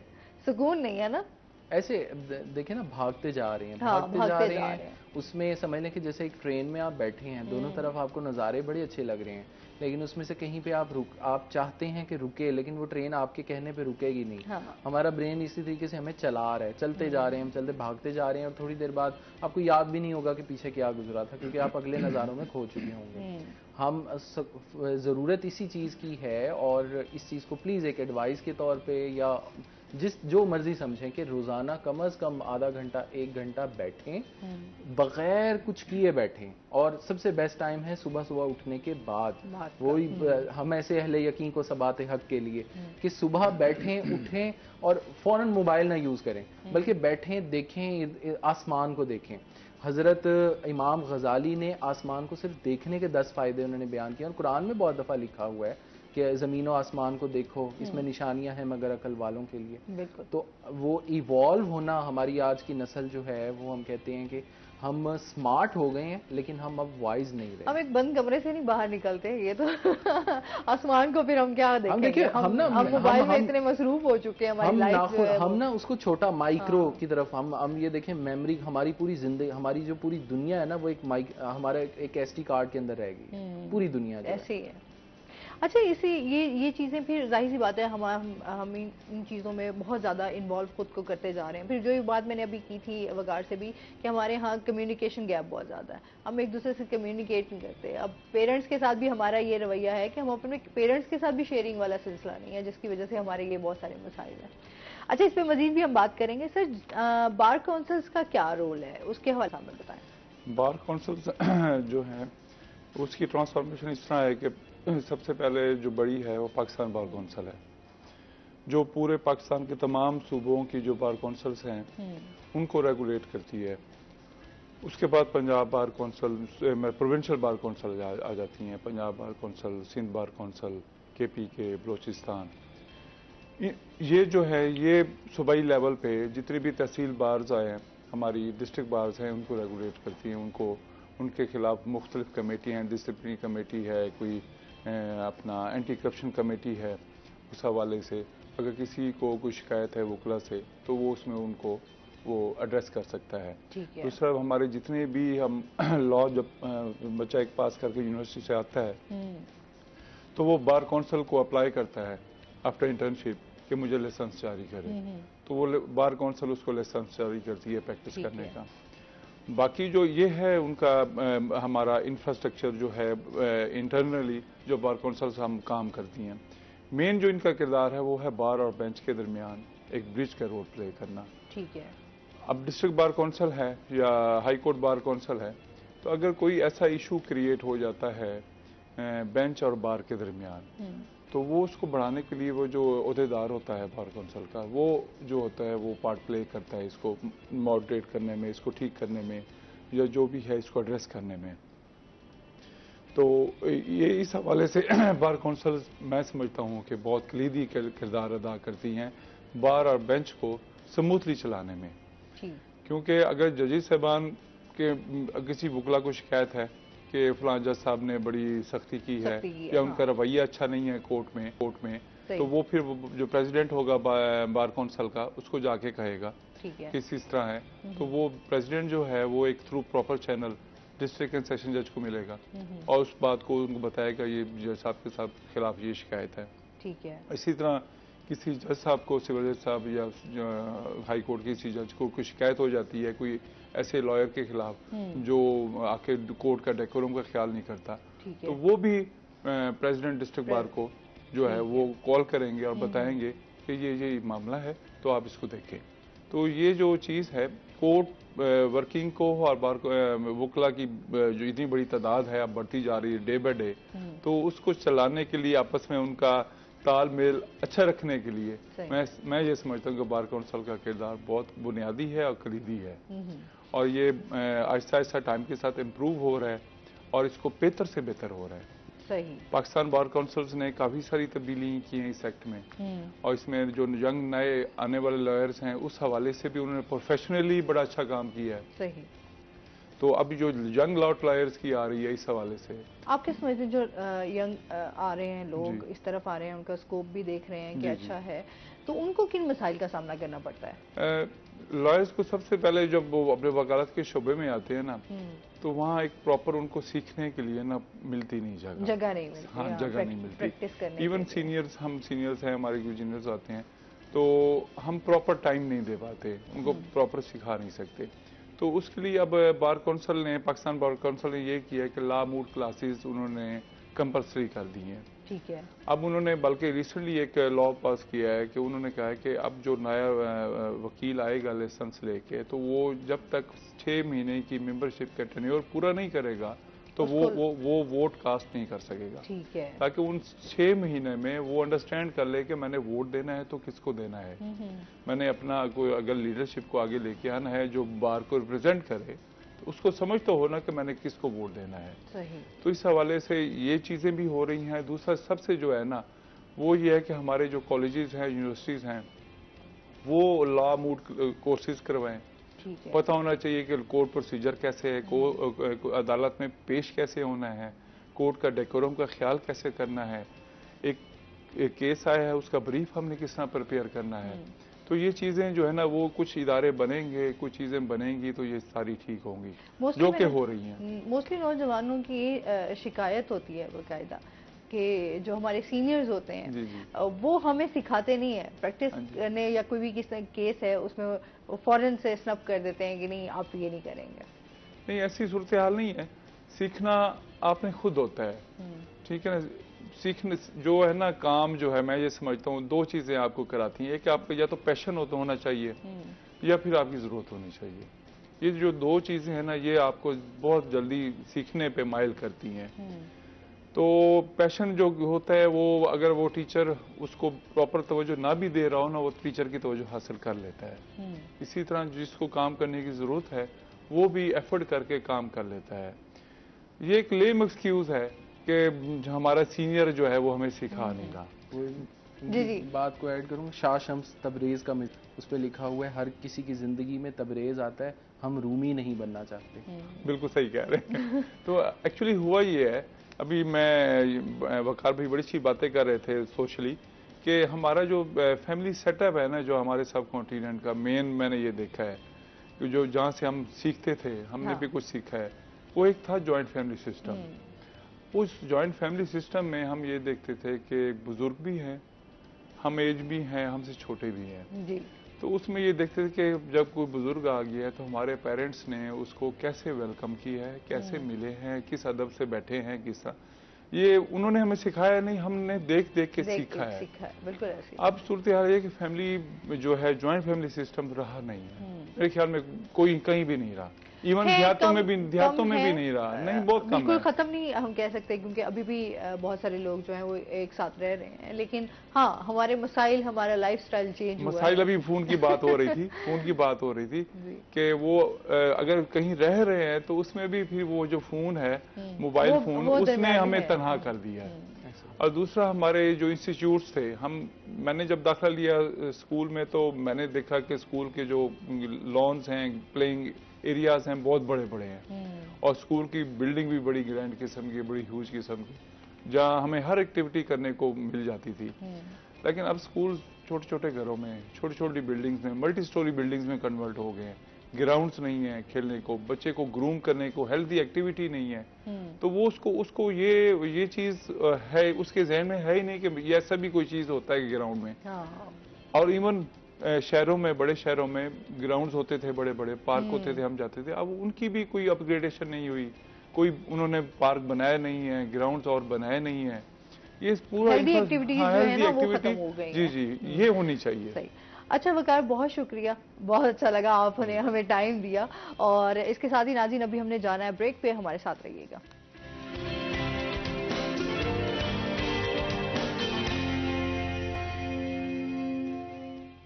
वेलकम बैक नाजरीन, रोही एटन में आपको खुश आमदीद कहते हैं। और एक दफ़ा फिर हमारे साथ जो है ज़मीर अल्ताफ खान साहब मौजूद हैं। अस्सलाम वालेकुम जी, कैसे हैं आप? ठीक हैं अल्हम्दुलिल्लाह। अभी हमारे साथ ही मौजूद हैं, तो मैंने कहा चलें इनको दोबारा जो है ना दावत देते हैं। बहुत सारी बातें अभी रह गई थी अधूरी, जो हमने कहा नहीं अभी थोड़ा टाइम दें और हमें बताएं।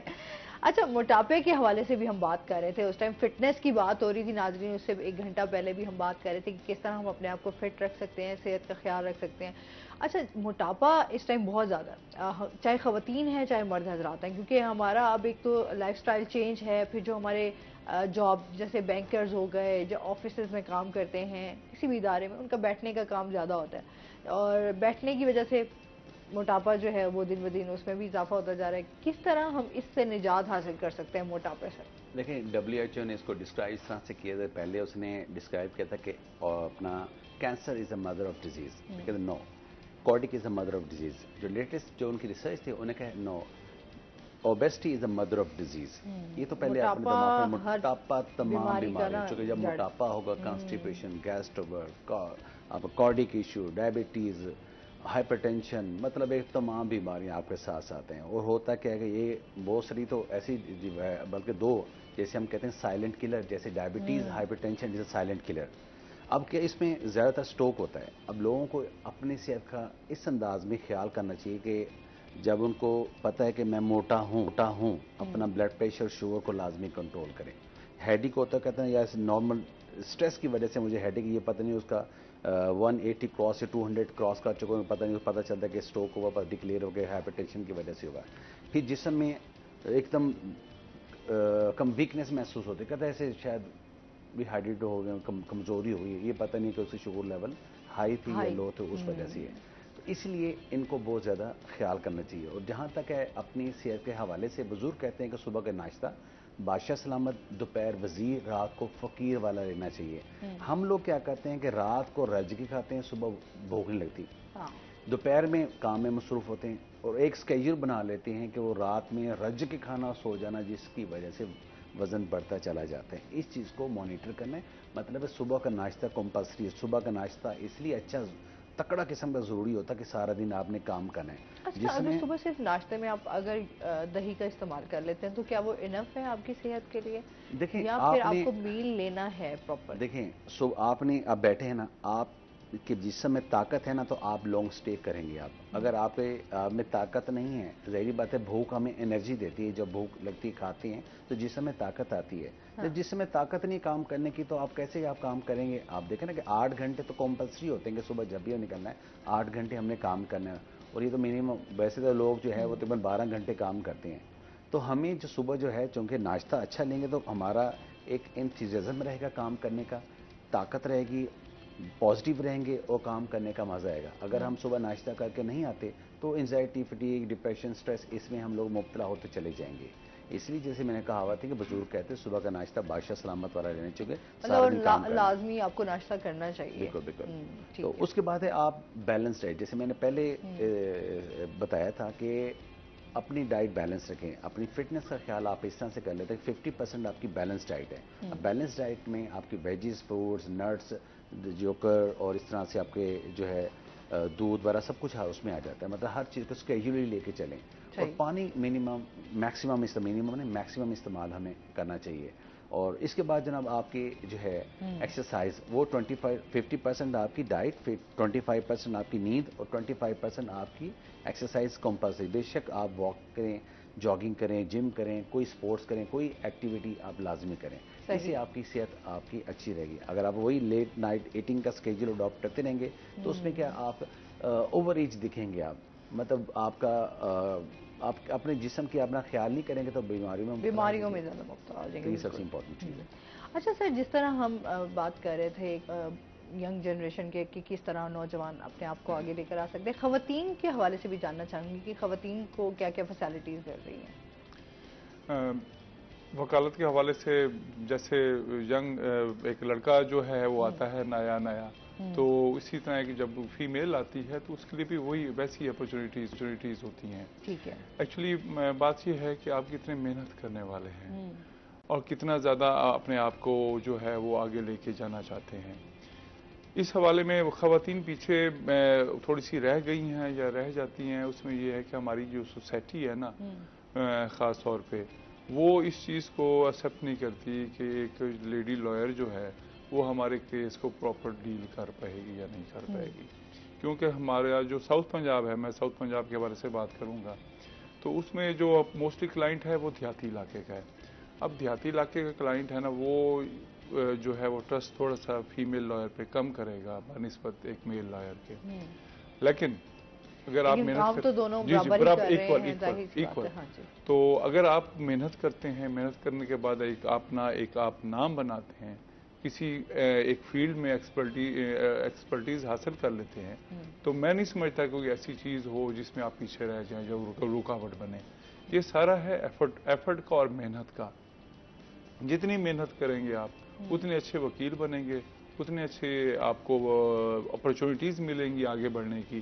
तो ये फील्ड जो है ना, हमारी फील्ड के बारे में तो बल्कि ये कहा जाता है कि हमेशा इसकी जो टॉप प्लेस है इट रिमेन्स ऑलवेज वेकेंट, हमेशा खाली रहती है। इसकी कोई इंतहा जो है ना इस फील्ड की कोई नहीं है। इसमें हमेशा अपॉर्चुनिटी रहती है, हम मेहनत करें, you can come on top. तो बात यही है कि अपने आप के साथ सिंसियर हों, अपने शोबे के साथ, अपने क्लाइंट के साथ, और इस जुडिशल सिस्टम को हम अच्छे पॉजिटिव वे में इस्तेमाल करें, ना कि नेगेटिव वे में। अच्छा, जिस तरह बार और बेंच की बात हो रही थी, इनमें क्या डिफरेंस है? बार जो है ना जी, वो जो एक वकील है तो वो रिप्रेजेंट करता है बार को, और वकील कोर्ट रूम में ऑफिसर ऑफ द कोर्ट होता है, और जज साहब जो होते हैं वो प्रिजाइडिंग ऑफिसर होते हैं। तो उसमें जो मेन किरदार होता ही वकील का है, लॉ इंसाफ दिलवाने में और इंसाफ को एक्सपीडाइट करने में। तो उसमें ये होता है कि जितना अच्छा केस प्रिपेयर होगा, हमने जाके जज साहब को अपनी बात समझानी है, लॉ पॉइंट समझाना है। जज साहब लॉ पॉइंट को देख के वो जो है ना वो फैसला करते हैं। जितने भी जज साहबान आते हैं, मैं ये समझता हूँ कि हमारे मोस्टली जज साहबान बड़े एफिशिएंट और काम करने वाले हैं, और वो फाइलों को पढ़ के आते हैं। तो इस हवाले से इसी तरह वुकला को भी चाहिए कि अपने केस को प्रॉपरली प्रिपेयर करें, प्रिपेयर करने के बाद वो उसको जाके उसको ट्रायल को आर्गू करें।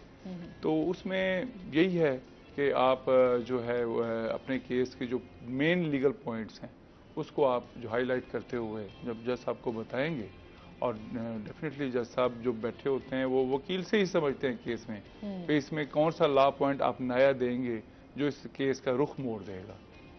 तो इसमें बार और बेंच जो है उसमें मेन कलीदी किरदार मैं समझता हूँ वकील का होता है। सही। अच्छा, क्या समझते हैं एक लॉयर से एक जज तक का सफ़र कितना ज़्यादा होता है? एक लॉयर से जज का जो सफ़र है वो कितना कुछ ज़्यादा लंबा तो नहीं है। उसमें ये होता है कि अगर तो आप सिविल जज बनना चाहते हैं तो उसके लिए आप जब लॉ करके आते हैं तो 2 साल की आपको प्रैक्टिस चाहिए। मेंबरशिप लेने के बाद you need 2 years of experience. उसके बाद आप एलिजिबल हो जाते हैं पेपर देने के लिए। पब्लिक सर्विस के पेपर होते हैं PCS के जरिए जुडिशरी के, तो वो आप देंगे तो आप डायरेक्ट जो है वो सिविल जज दर्जा सोम सबसे पहले भर्ती होते हैं, फिर दर्जा दोम बनते हैं, फिर दर्जा अव्वल। उसके बाद दर्जा अव्वल बनने के बाद सीनियर सिविल जज, सीनियर सिविल जज के बाद वो एडिशनल बनते हैं, एडिशनल डिस्ट्रिक्ट एंड सेशन जज। उसके बाद जो होते हैं डिस्ट्रिक्ट एंड सेशन जज। ये है वो जो एक स्टेप्स हैं, स्टेप बाय स्टेप। अब आप कहेंगे कि हाई कोर्ट का जज कैसे बनना जाता है? हाँ, तो वो मैंने कहा चले जिनको एक शौक होता है, हाँ जिनको जी, तो हाई कोर्ट, हाँ हाई कोर्ट की जो जज हैं वो एग्जाम्स दे के नहीं आते। अच्छा। वो ये होता है कि वो डायरेक्ट जो हमारी जुडिशल काउंसिल बनी हुई है, ठीक है, पाकिस्तान लेवल पे, तो उसमें हमारे सीनियर हाई कोर्ट की चीफ जस्टिस साहबान होते हैं, ठीक है, और पाकिस्तान बार काउंसिल के मेंबर्स होते हैं, मिनिस्ट्री ऑफ लॉ के कुछ लोग होते हैं, तो ये मिलके सारा एक जुडिशल काउंसिल बनी हुई है। अच्छा। फिर ये होता है कि हर बार काउंसिल से लिस्टें जाती हैं जब वो किसी जज की एलिवेशन की जरूरत होती है, तो यहाँ जिसकी अच्छी प्रैक्टिस हो, अच्छा नाम हो, एक क्रेडिबल आदमी हो, तो वो फिर लिस्टें भेजी जाती हैं। उन लिस्टों पे फिर वो जुडिशल काउंसिल जो है बैठ के गौर करती है, फिर प्रॉपर बंदा चुनती है, वकील चुनती है, तो उसको फिर एलिवेट कर दिया जाता है। सही। इसमें इस सारे प्रोसेस में कितना टाइम लग जाता है आपको? काफी सालों लग जाते हैं? जी, अगर तो आप हाई कोर्ट का जज बनना चाहते हैं, आपकी ख्वाहिश है, तो यू नीड 15 इयर्स मिनिमम। अच्छा, सुप्रीम कोर्ट का लाइसेंस होना चाहिए आपके पास, तो 15 इयर्स का एक्सपीरियंस होना चाहिए, 45 इयर्स ऑफ एज से कम नहीं होनी चाहिए। अच्छा, मतलब एज भी उसमें? जी, एज का भी है। और दूसरा आपका एक वकालत के शोबे में एक अच्छा नाम होना चाहिए, तो क्रेडिबल आदमी होने चाहिए आप। तो ये सारी चीज़ें जो है ना आपको एलिवेशन में हेल्प आउट करती हैं। तो अब इसमें कोई मेरे ख्याल में 10 या 20% कोटा अब उन्होंने रखा है कि जो जुडिशरी है नीचे से जो प्रमोट होकर ऊपर आते हैं, तो वो भी अब उनको भी एलिवेट कर दिया जाता है, जिनका सर्विस रिकॉर्ड बहुत अच्छा होता है। सही। तो अब उसमें से अगर 10 जज बने हैं, तो उसमें से 2 जज या 3 जज जो हैं वो लोअर जुडिशरी से होंगे, उनको एलिवेशन दी जाती है। तो बाकी मोस्टली डायरेक्ट जो है अपॉइंटमेंट होती है, डायरेक्ट एलिवेशन होती है थ्रू लॉयर्स। सही, मतलब ये एक सारा प्रोसीजर है जिसके बाद जाके आप एक जी हाई कोर्ट के, हाँ हाई कोर्ट के जज आप बन सकते हैं। बेहतरीन जज जो हैं वो आप फिर आपकी अपनी वो है कि किस तरह काम करते हैं और कितनी मेहनत करते हैं। बिल्कुल, बात सारी वही आ जाती है ना, मेहनत पर। जी, आप जितनी मेहनत करेंगे, जितना आप अपने सिंसियर होंगे, उतना ही आपका नाम भी बनेगा और आप काम भी बेहतर तौर पर अंजाम दे सकते हैं। अच्छा जी, अभी इनसे मजीद भी जानेंगे। नाज़रीन, अभी हमने जाना है ब्रेक पर, हमारे साथ रहिएगा।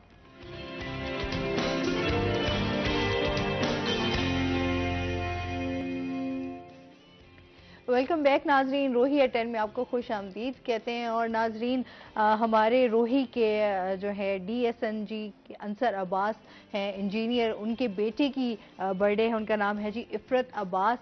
Wish you a very very happy birthday. Allah ताला आपको बहुत सारी खुशियां दे, आपको जन्मदिन बहुत ज़्यादा मुबारक हो, और इसी तरह आप हंसते रहें, मुस्कुराते रहें और लाइफ को एंजॉय करते रहें। पूरी रोही टीम की तरफ से आपको बहुत बहुत मुबारक हो सालगिरह।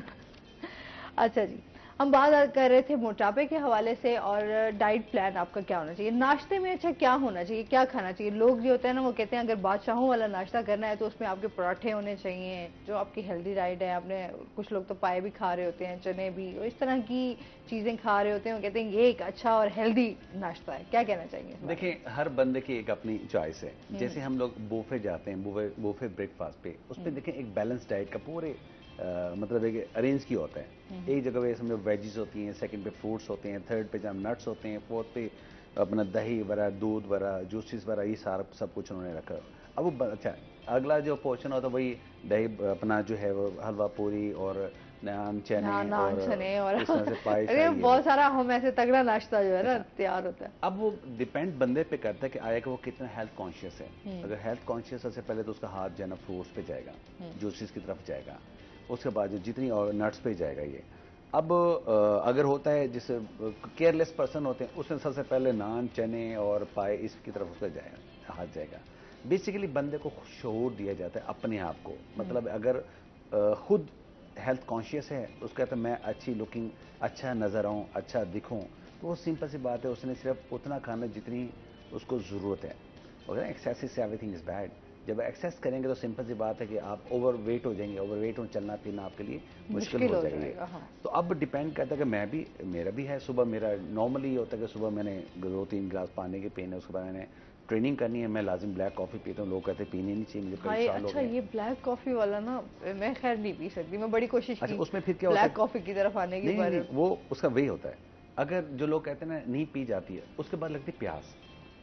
अब जब आपने कॉफ़ी से पहले 2-3 गिलास पानी पी लिए, आपने कॉफ़ी पी ली, फिर मेरी आदत है मैं 2-3 घंटे की मेरी ट्रेनिंग होती है, मैंने छोटी इलायची होती है वो मेरे मुंह में चलती रहती है। सही। अगर ज़ाहिर बात है उसके बाद फिर पानी है, फिर हाँ। मैंने जाना है, मैंने दही खानी है, सब वो भी चीज़ का इस्तेमाल मैंने करना है। उसके बाद फिर मैंने अपना दूध होता है, नट्स वगैरह ये मैंने लेने हैं। फिर मेरा होता है फ्रूट्स का मैं तभी आप माशाल्लाह फिट हैं। हाँ फिटनेस का राज। तो उसके बाद फ्रूट्स हैं। अच्छा अल्लाह की कितनी खूबसूरत कायनात है, कितने कलरफुल फ्रूट्स होते हैं।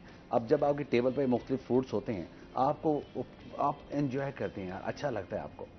अब जैसे गर्मी है, अभी सीज़न में आपको मैक्सिमम पानी की ज़रूरत होती है। आप पानी में क्या है, सिंपल पानी है, आप पानी पी सकते हैं, आप दूध की लस्सी पी सकते हैं, आप दही की लस्सी पी सकते हैं, आप आलू बुखारे और इसे अपना इमली और शक्कर डाल के आप इसमें लिया जा सकते हैं, स्टोमिक को अपने रिलैक्स रखने के लिए। चूँकि ज़ाहिर बात है गर्मी होती है, गर्मी में मैक्सिमम पानी की ज़्यादा ज़रूरत होती है। फिर दोपहर में डिहाइड्रेशन हो जाती है डिहाइड्रेशन हो जाती है।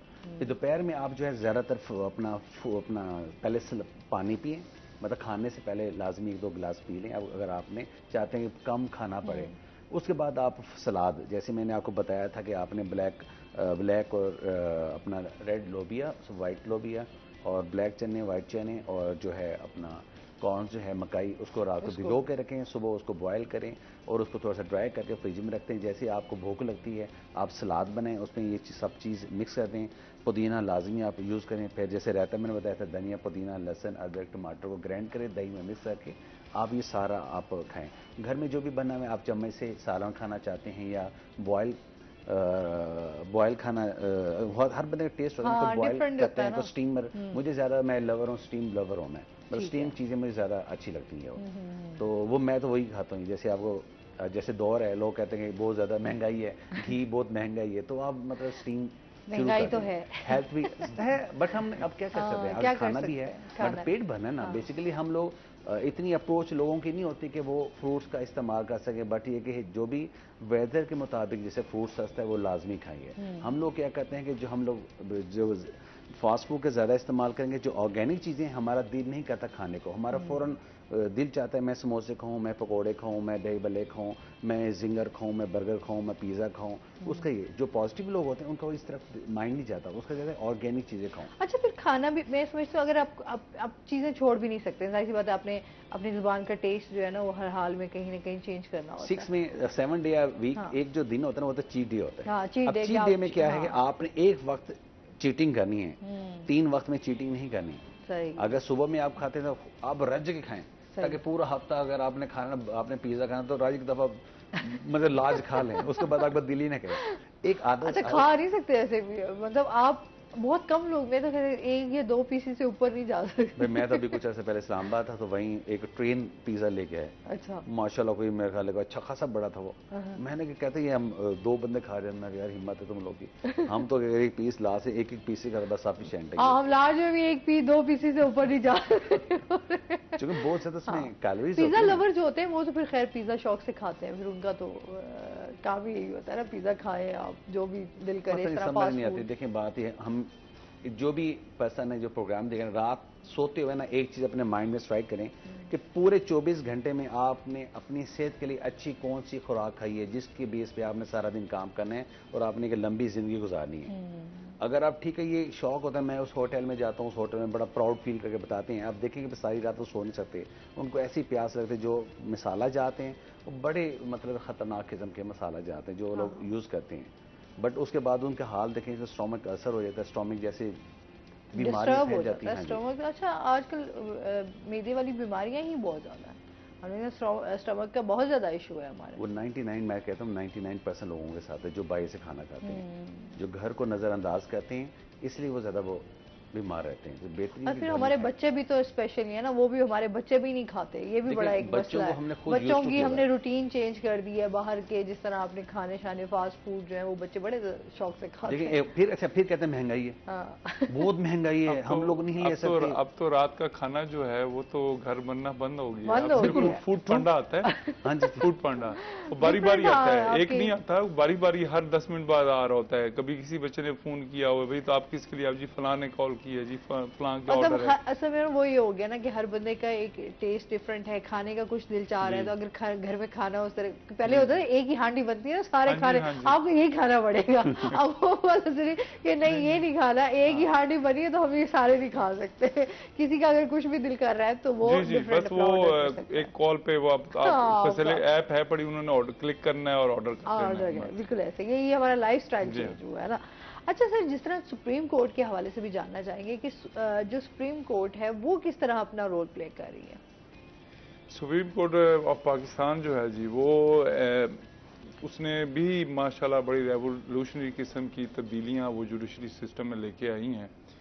तो उसमें उन्होंने सबसे पहले जो काम किया है कि वो जो पुराने केसेस थे, कई सालों से पेंडिंग थे, वो उन्होंने जल्दी जल्दी निकालना शुरू कर दिए हैं। सही। और वो अब लोगों को प्रॉपरली अब टाइम से लगता है कि इंसाफ अब हमें प्रॉपर मिलेगा और टाइमली मिल जाएगा। दूसरा, उन्होंने जुडिशरी को अपग्रेड करना शुरू कर दिया है फंड्स के हवाले से। कोर्ट रूम्स को उन्होंने बड़ा अच्छा अपग्रेड करना शुरू कर दिया है। बड़े शहरों में जुडिशल कम्प्लेक्स बनाने शुरू कर दिए हैं। तो ये चीज़ें हैं, ये एक आने वाले 2-4 सालों में मैं ये समझता हूँ कि एक रेवोल्यूशन लेके आएंगे जुडिशल सिस्टम में हमारे। और बहुत सारे कानून जो हम बहस बनते थे केस को फैसला होने में या डिले करने में, तो उसमें वो तब्दीलियाँ लेके आए हैं। जैसे तलबी का प्रोसीजर है कि एक दावा फाइल होता है तो उसको कैसे तलब किया जाएगा, सही। तो अब उन्होंने modern devices, phone numbers, mobile numbers वो लाजमी करार दे दिया है। बाकी जो है वो कनेक्टिविटी जो है वो उन्होंने आजकल के उसके मुताबिक कर दी है। तो इस हवाले से काफ़ी तब्दीलियाँ लेके आए हैं। बाकी जजेस की ट्रेनिंग के हवाले से भी जो सुप्रीम कोर्ट ने काफ़ी इकदाम उठाए हैं। तो काफ़ी सारी एकेडमीज़ जो हैं वो उन्होंने बनाई हैं, जिसमें जजेस को ट्रेन किया जाता है कि आपने जाके काम कैसे करना है, अपनी वर्किंग को मौसर कैसे बनाना है। तो इस हवाले से सुप्रीम कोर्ट एक अच्छा किरदार अदा कर रही है। बाकी जो है एपेक्स कोर्ट है हमारी, सबसे बड़ी कोर्ट है सुप्रीम कोर्ट जी।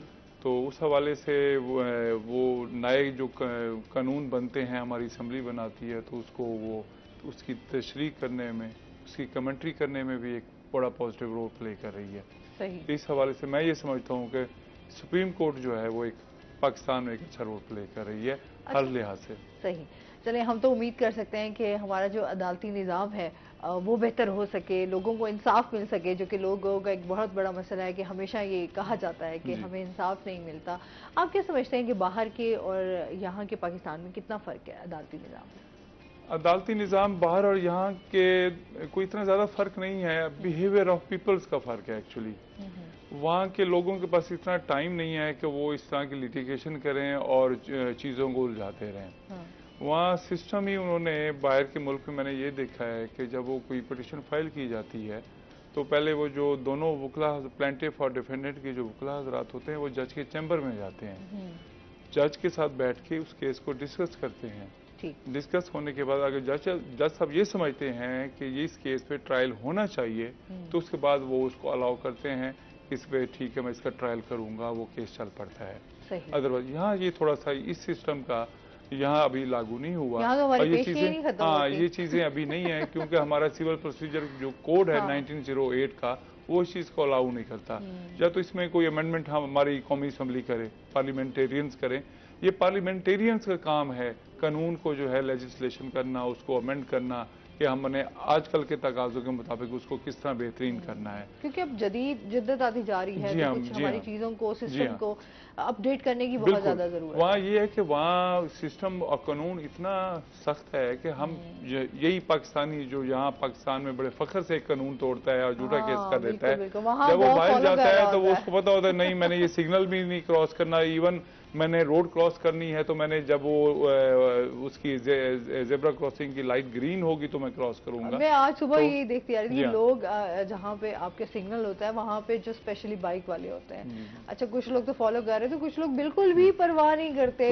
तो उसमें उन्होंने इस तरह कर दिया, अगर आपने कोई वायलेशन की है लॉ की, अगर आपने कोई फ्रॉड किया है किसी बैंक के साथ या किसी के साथ, तो आपका वो पूरे डाटे में वो मेंशन होगा, वो हर चीज आपकी ब्लॉक हो जाएगी। सही।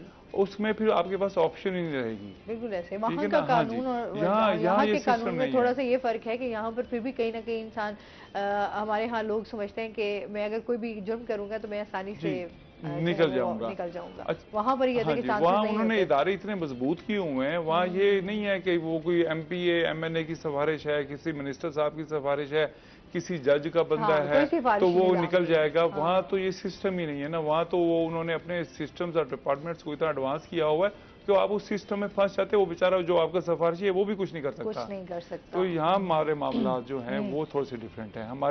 हमारे पास एक तो जो है ना फंड्स की फुकदान है, दूसरा हमारे इदारे अभी इतने मजबूत नहीं हुए, इतने फाल नहीं हुए। वो जो कि उनको फाल होना, उनका एक चीज़ों को बेहतर करना डिफरेंट इदारों का आपस में तालमेल होना, ये भी बहुत जरूरी है। बहुत शुक्रिया, बहुत अच्छा लगा आप हमारे शो का हिस्सा बने। सर आपका बहुत शुक्रिया ज़मीर साहब, आपने एक बार फिर टाइम दिया हमें तो आप दोनों गेस्ट का बहुत शुक्रिया। इसके साथ ही नाज़रीन आज का प्रोग्राम यहीं पे ख़त्म हुआ। बहुत सारा ख्याल रखिएगा, दुआ में याद रखिएगा। इंशाल्लाह ज़िंदगी ने साथ दिया तो मंडे को आपसे फिर मुलाकात होगी। अपने वीकेंड को एंजॉय कीजिए। अल्लाह हाफ़िज़।